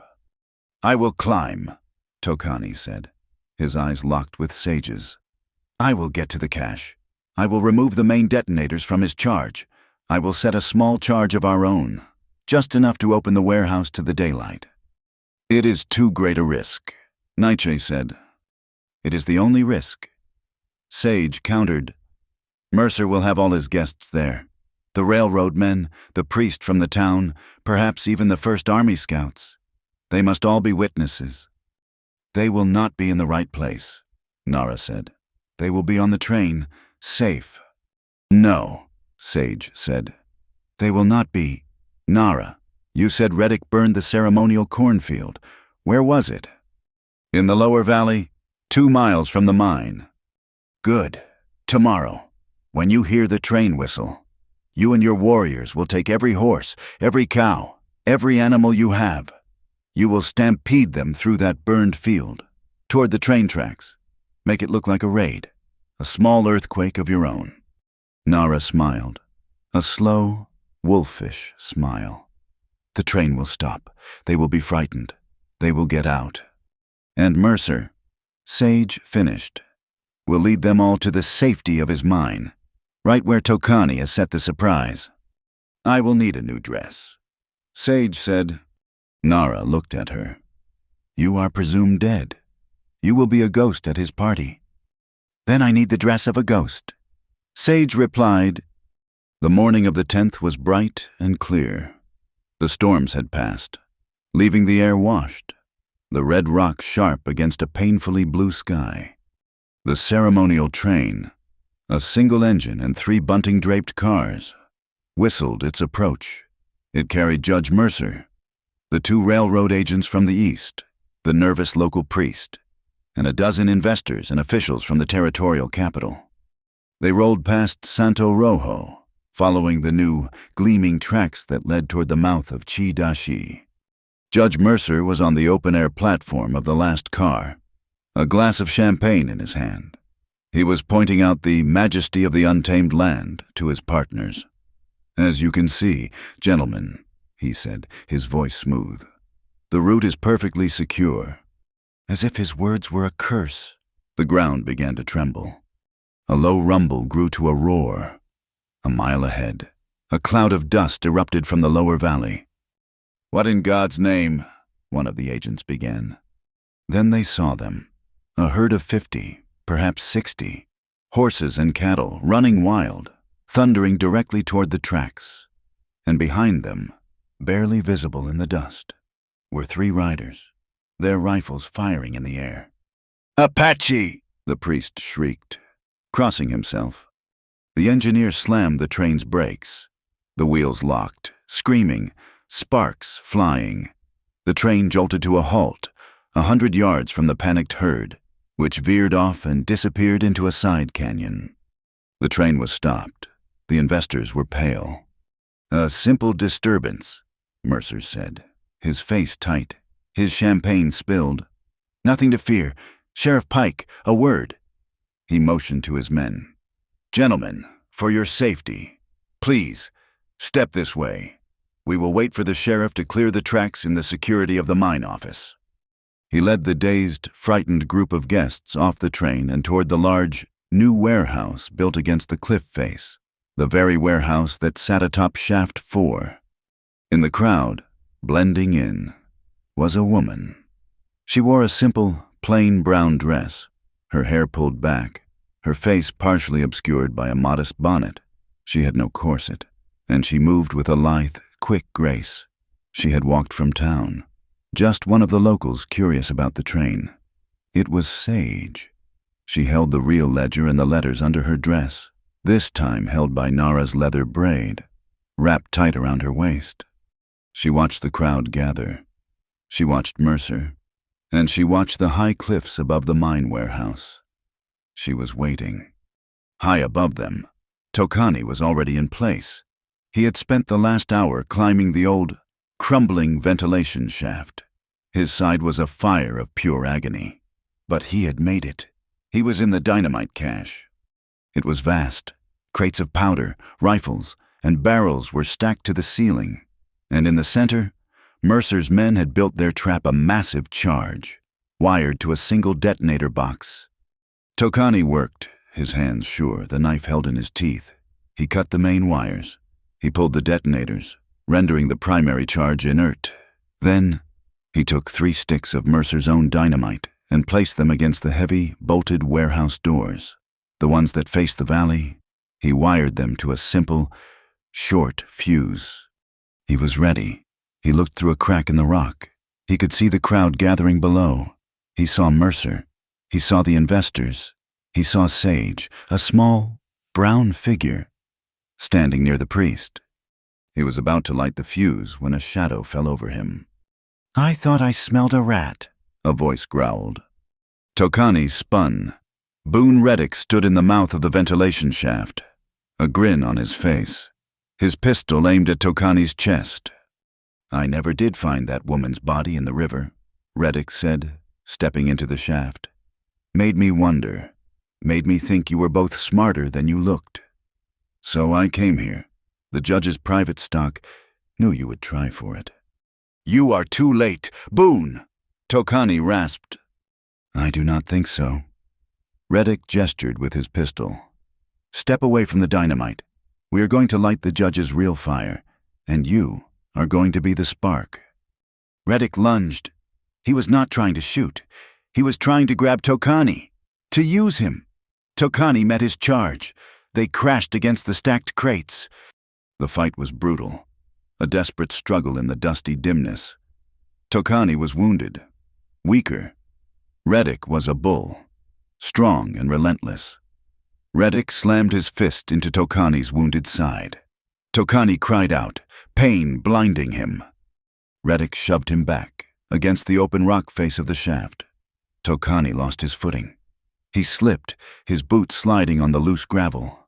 He fell backward, out of the main cache onto a narrow ledge that overlooked the valley, a sheer 50-foot drop.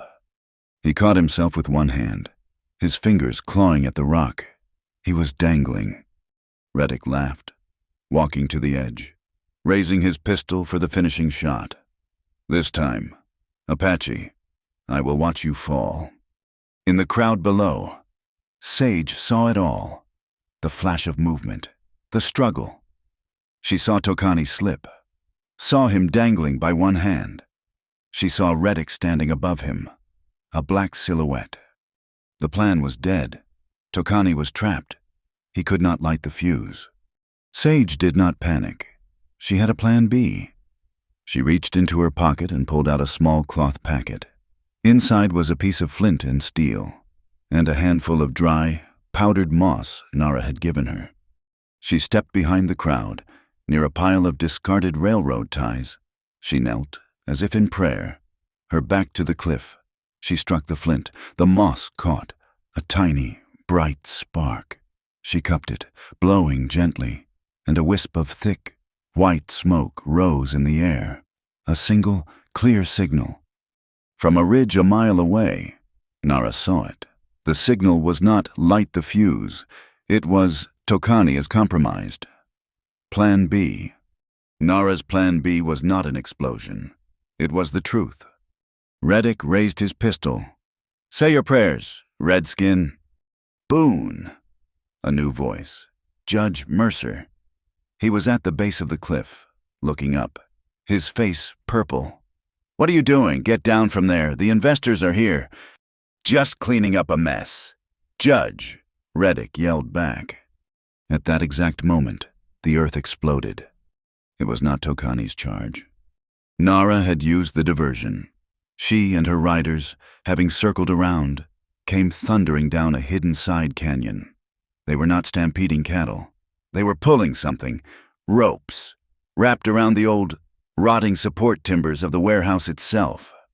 The horses hit the end of the ropes. The timbers, already strained, snapped like twigs.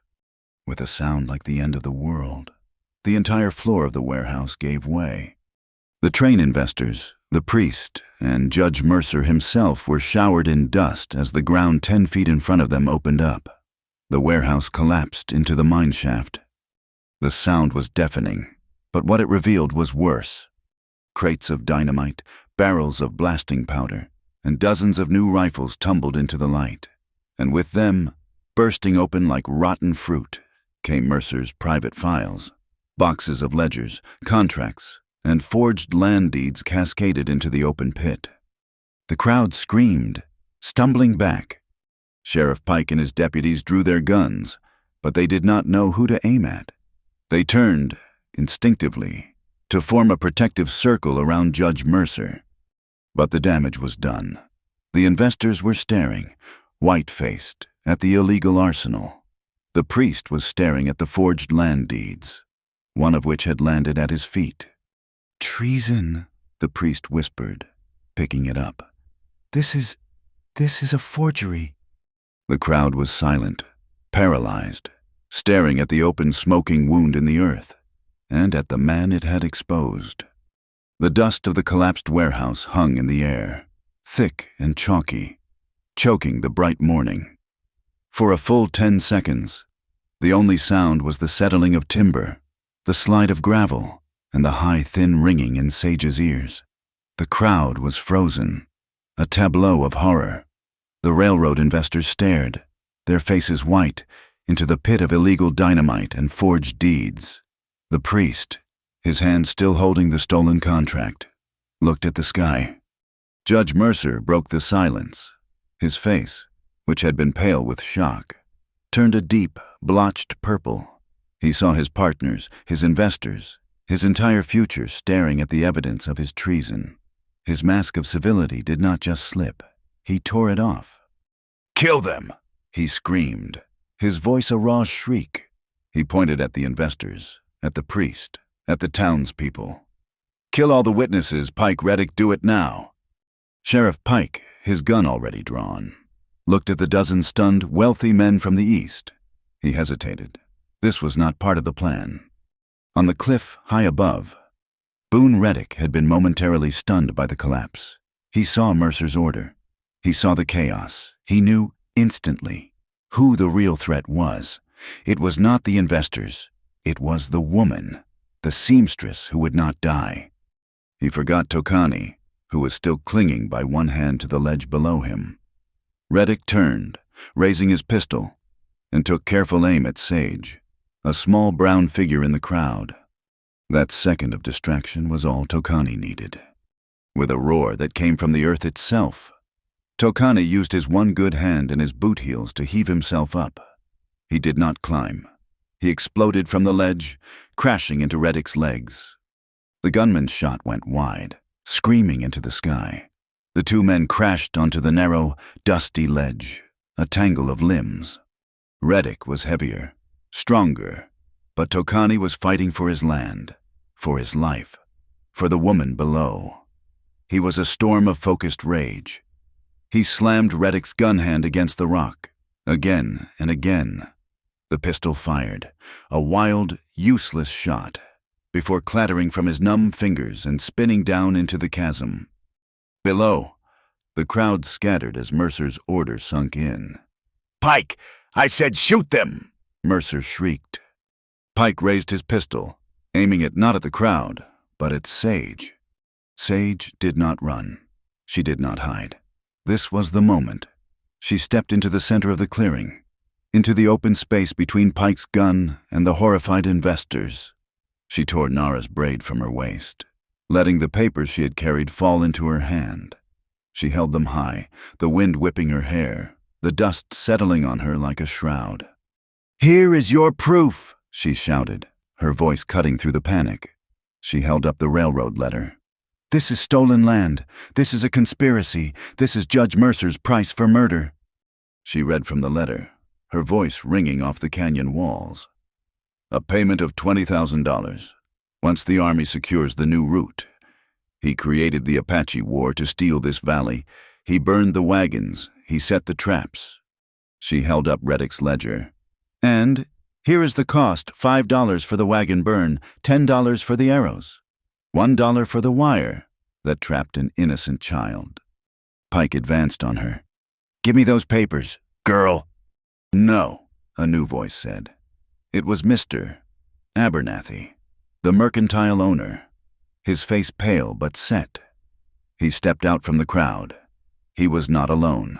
A dozen miners from Santo Rojo, men who had come to watch the train, fanned out beside him. One of them was the father of the boy Sage had tutored. "We have had enough of your justice, Sheriff," the miner said. He was holding a shovel. The other miners held pickaxes and hammers. "This is not your affair," Pike snarled, turning his gun on them. The miners did not flinch. They surged forward. Pike fired once into the dirt, but it was too late. The father of the boy swung his shovel, striking the sheriff's gun hand. The pistol flew into the pit. Two other miners tackled the deputies, and in a rush of furious, unarmed men, the law in Santo Rojo was disarmed, held fast, their badges meaningless. High on the cliff, the fight was pure desperation. Reddick, his gun gone, was a cornered animal. He slammed his elbow into Tokani's stitched, bleeding side. Tokani cried out, the pain blinding him, his grip loosening. Reddick saw his opening. "I will gut you, Apache!" he snarled, and a 6-inch dagger, hidden in his boot, was suddenly in his hand. He lunged, aiming for Tokani's heart. Tokani twisted. He could not avoid the blade entirely. He brought his left arm up, catching Reddick's wrist. The blade sank deep into his forearm, grating against the bone. Tokani's scream of pain was lost in the wind. He held the man's wrist, the knife buried in his own arm, the blood hot and sudden. Reddick pushed, trying to drive the knife deeper, to pull it free for another strike. Sage saw it. She saw the flash of the hidden knife. She saw Tokani's face contort in agony. She raised the rifle she had carried all this time, the one she had taken from the roof. She did not hesitate. She did not aim for the head. She aimed for the shoulder, for the arm that held the knife. She fired. The single shot was flat and sharp. On the cliff, Reddick's body was slammed back against the rock, as if by an invisible fist. His arm went dead. The dagger dropped from his useless fingers.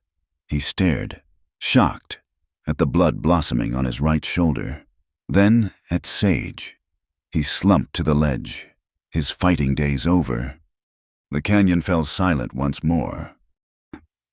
Sage ran, scrambling up the loose scree at the side of the chasm, finding handholds where there were none, pulling herself up toward the ledge. She reached Tokani. He was on one knee, his face white, clutching his left arm. Blood was pouring between his fingers. Reddick was slumped against the wall, conscious but defeated, clutching his shattered shoulder. "He lives," Sage yelled down to the miners, who had picked up Pike's rifles and were now aiming them at the cliff. "He has to stand trial. Do not kill him." She dropped to her knees in the dust, pressing her hands to Tokani's arm, trying to staunch the arterial bleed. "Hold on," she whispered, her voice shaking for the first time. "Just hold on." Below, Judge Mercer saw it all. His protectors were disarmed. His assassin was captured. His proof was exposed. He was a ruined man. He turned, his eyes darting, and made a desperate, scrambling run for the cover of the train. He ran 3 steps and stopped. His path was blocked. Elder Naichi stood before him. He had emerged from the rocks, as silent as the stone itself. He was flanked by Nara and 2 other Ende warriors. They held no rifles, no knives. They simply stood, their presence more formidable than any weapon. They were the land itself, rising up to stop him. Mercer skidded to a halt, turning to run the other way. He was blocked again. The priest had stepped forward, his face carved with a terrible, cold righteousness. He stood beside Naichi, creating a wall of the spirit and the earth. "There is no escape, Judge," the priest said, his voice low. "You will answer to the laws of man, and then you will answer to God." Mercer was trapped. He looked from Naichi to the priest, to the silent, watching investors, and to the armed, angry miners. He was utterly, completely, and publicly finished. As the standoff held, The bright blue sky, which had been so clear, turned a sudden, bruised purple. A cold wind tore through the canyon, whipping the dust and the scattered, guilty papers into a whirlwind. The first fat, cold drops of a thunderstorm began to fall, striking the ground. A low rumble of thunder echoed, not from the sky, but from the very heart of the mountains. The storm had returned, as if to wash the blood from the rocks and bear witness to the truth. The storm that had sealed the truth now broke to wash it clean. The rain fell in heavy, cleansing sheets, drenching the guilty and the innocent, turning the dust of the collapsed warehouse into a slurry of mud and incriminating paper. Judge Mercer, Sheriff Pike, and his 2 deputies were bound with their own ropes. The miners, their faces grim, did not trust the jail in Santo Rojo. They were held in the back of the train's caboose, under the guard of the priest and 2 men with pickaxes. Boone Reddick, his shoulders shattered by Sage's bullet, was tied to his own horse, his face a mask of white, silent pain. The railroad investors, their fine suits stained with mud and conspiracy, were the first to act. They were not evil men, merely greedy, and they saw their entire investment about to be swallowed by Mercer's treason. One of them, the lead agent, took charge. "This train," he announced, his voice shaking but firm, "will proceed to the territorial capital. We will be delivering these men, Judge Mercer and his conspirators, to the United States Marshal. This entire affair will be subject to a federal investigation." He was saving himself, his partners, and his railroad, cutting Mercer loose like a diseased anchor. Sage watched, the cold rain plastering her hair to her face. She held the ledgers. "This evidence goes with them." The agent looked at her, then at the papers. "And you, madam, you will be our primary witness." "I am not your witness," Sage said, her voice clear and carrying over the rain. "I am the press, and I will be filing my own report." Tokani was half carried, half supported by Nara and 2 warriors. He was weak, his arm bound in a bloody, makeshift sling, but his eyes were alive. They were fixed on Mercer. He did not speak. He did not have to. His victory was absolute. "Take him home," Elder Naichi said to Nara. He looked at Sage, a long, deep look. "You have your truth, little sister. Guard it. It is a heavy stone." The Ende melted back into the canyons, taking their wounded warrior with them. Sage rode back to Santo Rojo in the investor's train car. She sat alone, the wet, priceless papers spread on the velvet seat. She did not sleep. She began to write. She did not return to her small room above the bakery. That life was over. She moved into the sheriff's office, the safest place in town, and set up her desk. For 2 days, she did not stop. She wrote out the entire story, from the first rumor to the final. Bloody confession in the ledger. She compiled the evidence, Reddick's paybook, the forged land deeds, the railroad letter. She took sworn, signed statements from Mr. Abernathy, from the priest, and from the miner whose child she had taught. She did not sign the dispatches as a seamstress. She signed them, for the first time, with her full name, accepting all the danger that came with it. Sage Whitaker. She sent the first packet of telegrams with the railroad investors, a story that would explode across the territory and all the way back to Washington. In the hidden canyon, Tokani's recovery was slow. The knife wound in his forearm was deep. It had missed the artery, but torn the muscle. It would scar.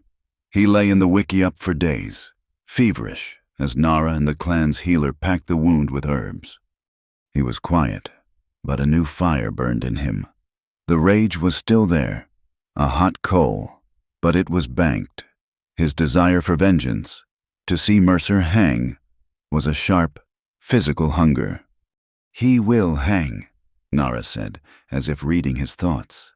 "Hanging is too fast," Tokani whispered, staring at the wickiup ceiling. "He must be undone. He must be unmade." "He will be," Naichi said, entering the dwelling. He sat by Tokani's side. The white woman, Sage. She fights with a new weapon. It is not the rifle. It is the paper. The truth, as she calls it. It is a weapon we have not used. It is a white man's weapon, Tokani said, bitter. We live in the white man's shadow, Naichi replied, his voice gentle. We can die cursing the shadow, or we can learn to use the light that casts it. You have a choice, my son. You can let this hatred consume you. Let your wound fester, or you can heal. You can use this victory not for revenge, but for the land. For Chi-dashi. Tokani was silent. He looked at the deep, angry scar that would forever mark his arm. He had been a warrior. He had been a scout. Now, he had to become something else. I will fight, he said, his voice low. I will go to their courts. I will use their paper. I will not let them steal the valley. Santo Rojo was a town broken in half. Mercer's fall had left a vacuum of power. Those who had been loyal to him, who had profited from his corruption, were silent, angry, and afraid. They muttered in the saloon, now quiet and nearly empty, that the Apache had brought this ruin. But others, the miners, the families, the small shop owners, felt a strange, new lightness. The tyrant was gone. They walked taller. A group of them, led by Abernathy, rode out to the edge of the canyon. They left offerings, bags of flour, tools, blankets. A quiet, shame-faced apology. It was Nara who made the next move. She came into town, not as a warrior, but as a sister. She found Sage in the jail, asleep at her desk, ink staining her fingers. He is healing, Nara said, her voice soft. Sage woke with a jolt. Tokani, he is strong, but he has changed. Nara looked around the small, bare office. This town has changed. Our children, they are curious. They are not afraid anymore. They want to see the train. Your children, they are still terrified of us. This is not a good way to live. No, Sage agreed, rubbing her tired eyes. It is not.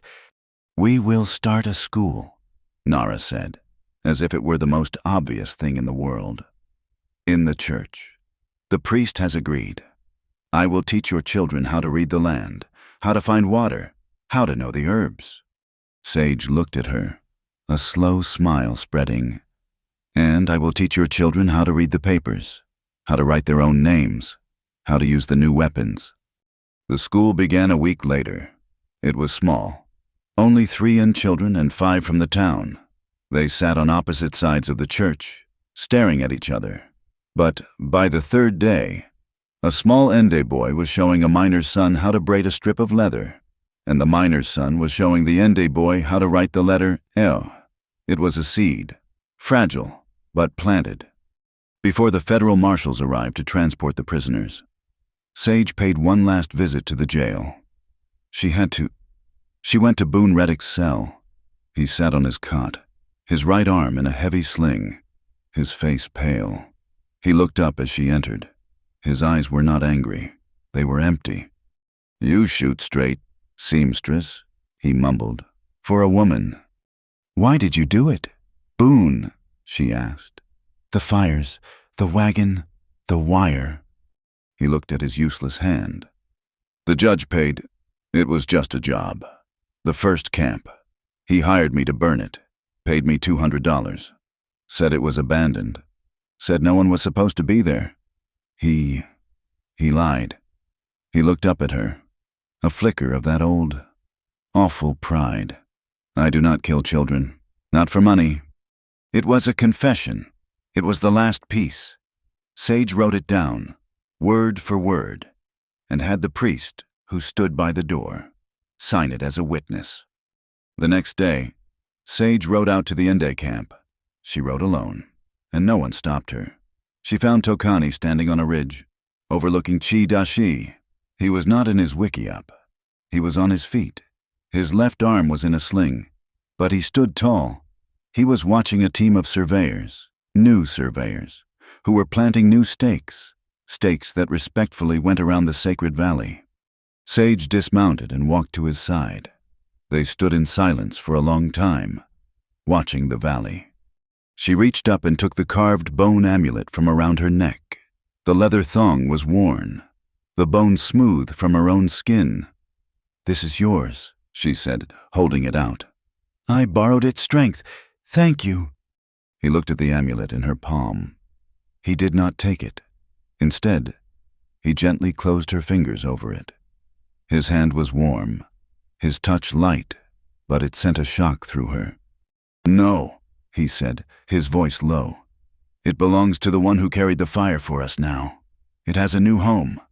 She looked down at the bone, then back at him. "Tokani." "The fight is not over, Sage," he said, turning his gaze back to the valley. "It is just beginning. But now we have a chance." That evening, Elder Naichi called for a ceremony. He invited Sage, the priest, Mr. Abernathy, and the dozen miners who had disarmed Pike. They met at the mouth of the valley as the sun was setting. It was not a feast. It was a ritual of connection. Naichi did not speak of forgiveness. He spoke of the earth. He gave the priest a bowl of clear water from the canyon spring. "For life," he said. The priest, in turn, gave Naichi a bag of salt. "For truth," the priest replied. Nara came forward and gave a smoldering coal from her camp's fire to the lead miner. "For the warmth of community." She said, "It was a truce. It was a promise. It was the first page of a new treaty, one written not by politicians, but by people." As they rode back, Sage looked up at the sky. It was clearer than she had ever seen it. The stars so bright they seemed close enough to touch. The air was clean, washed by the storm. But as she passed the high cliffs of the pass, she could see them, even in the moonlight. The pockmarks on the stone, the white, fresh scars where the bullets had struck. The reminders. The valley was peaceful, but the price of that peace was etched into the rock. A warning that freedom was never, ever, truly free. It had to be guarded, every single day. 1 year passed. The territory of 1876 was not the same one that had nearly torn itself apart. The air in Santo Rojo was different. It still held the dry scent of copper dust and pine, but the metallic tang of fear and suspicion had been scoured away by the hard rains of the truth. The railroad, that great engine of the age, had come, but it had not conquered. After the explosive trials in the territorial capital, trials fueled by Sage's dispatches and the horrified testimony of the Eastern investors, the railroad company had eagerly and publicly disavowed Judge Mercer. They abandoned his violent, contested route. The new tracks were laid a full 5 miles south of the pass, in the flatlands, a route that cost them more in time and timber, but saved them in blood and reputation. Chun-hidashi. By a special act of the territorial legislature, an act pushed through by federal pressure, was designated a permanent ceremonial reserve. The valley was quiet. The sacred land was safe, held by a fragile piece of white man's paper, but defended by the newly awakened vigilance of both communities. The trials had been a cleansing fire. Sage's evidence, compiled with a journalist's cold precision, was absolute. The ledger, the letters, the map, and finally, Boone Reddick's own bitter confession from his jail cell had painted a picture of treason so complete that the verdict was never in doubt. Judge Mercer was stripped of his title, his land, his mine, and his saloon. He lost everything. He was sentenced to 20 years of hard labor in a federal prison. But the court, in a rare move of true justice, ordered that his seized assets, including the San Gabriel mine, were to be used for reparations. The profits were to be paid to the ND clan for the land, water, and lives he had stolen. Sheriff Pike, exposed as a cowardly bully, was banned from holding any position of law for the rest of his natural life.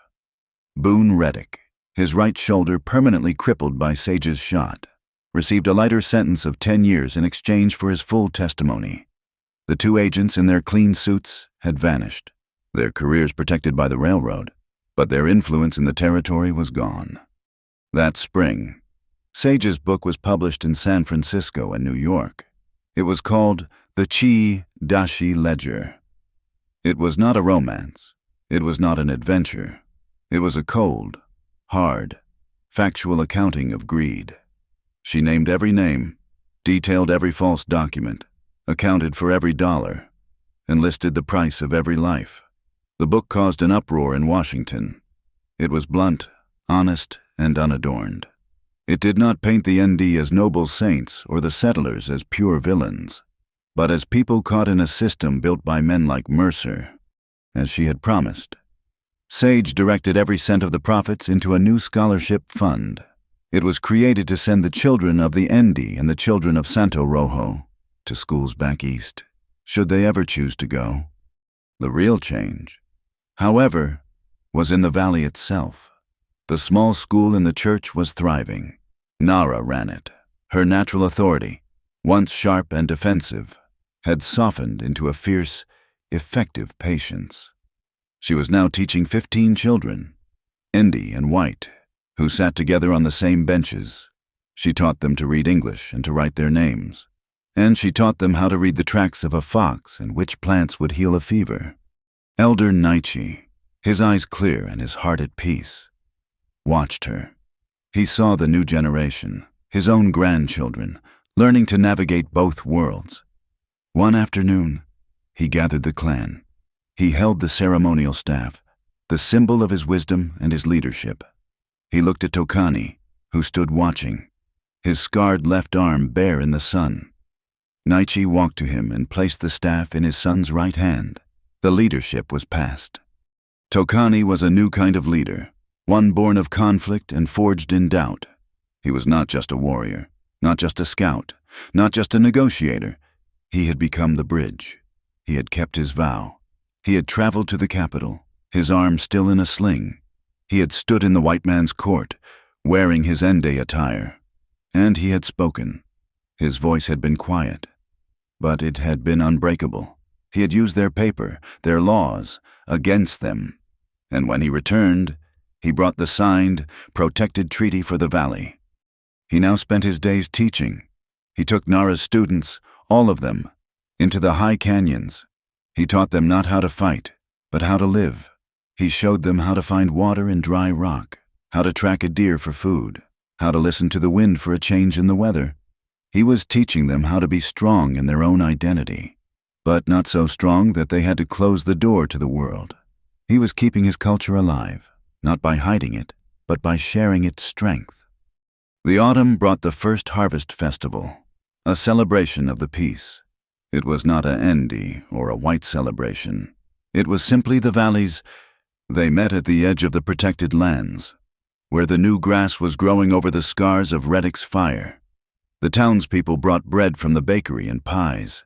The ND brought roasted venison and corn. A great fire was lit, sending sparks up to the diamond-hard stars. The Ende began to drum, a low, steady heartbeat that felt like the pulse of the earth itself.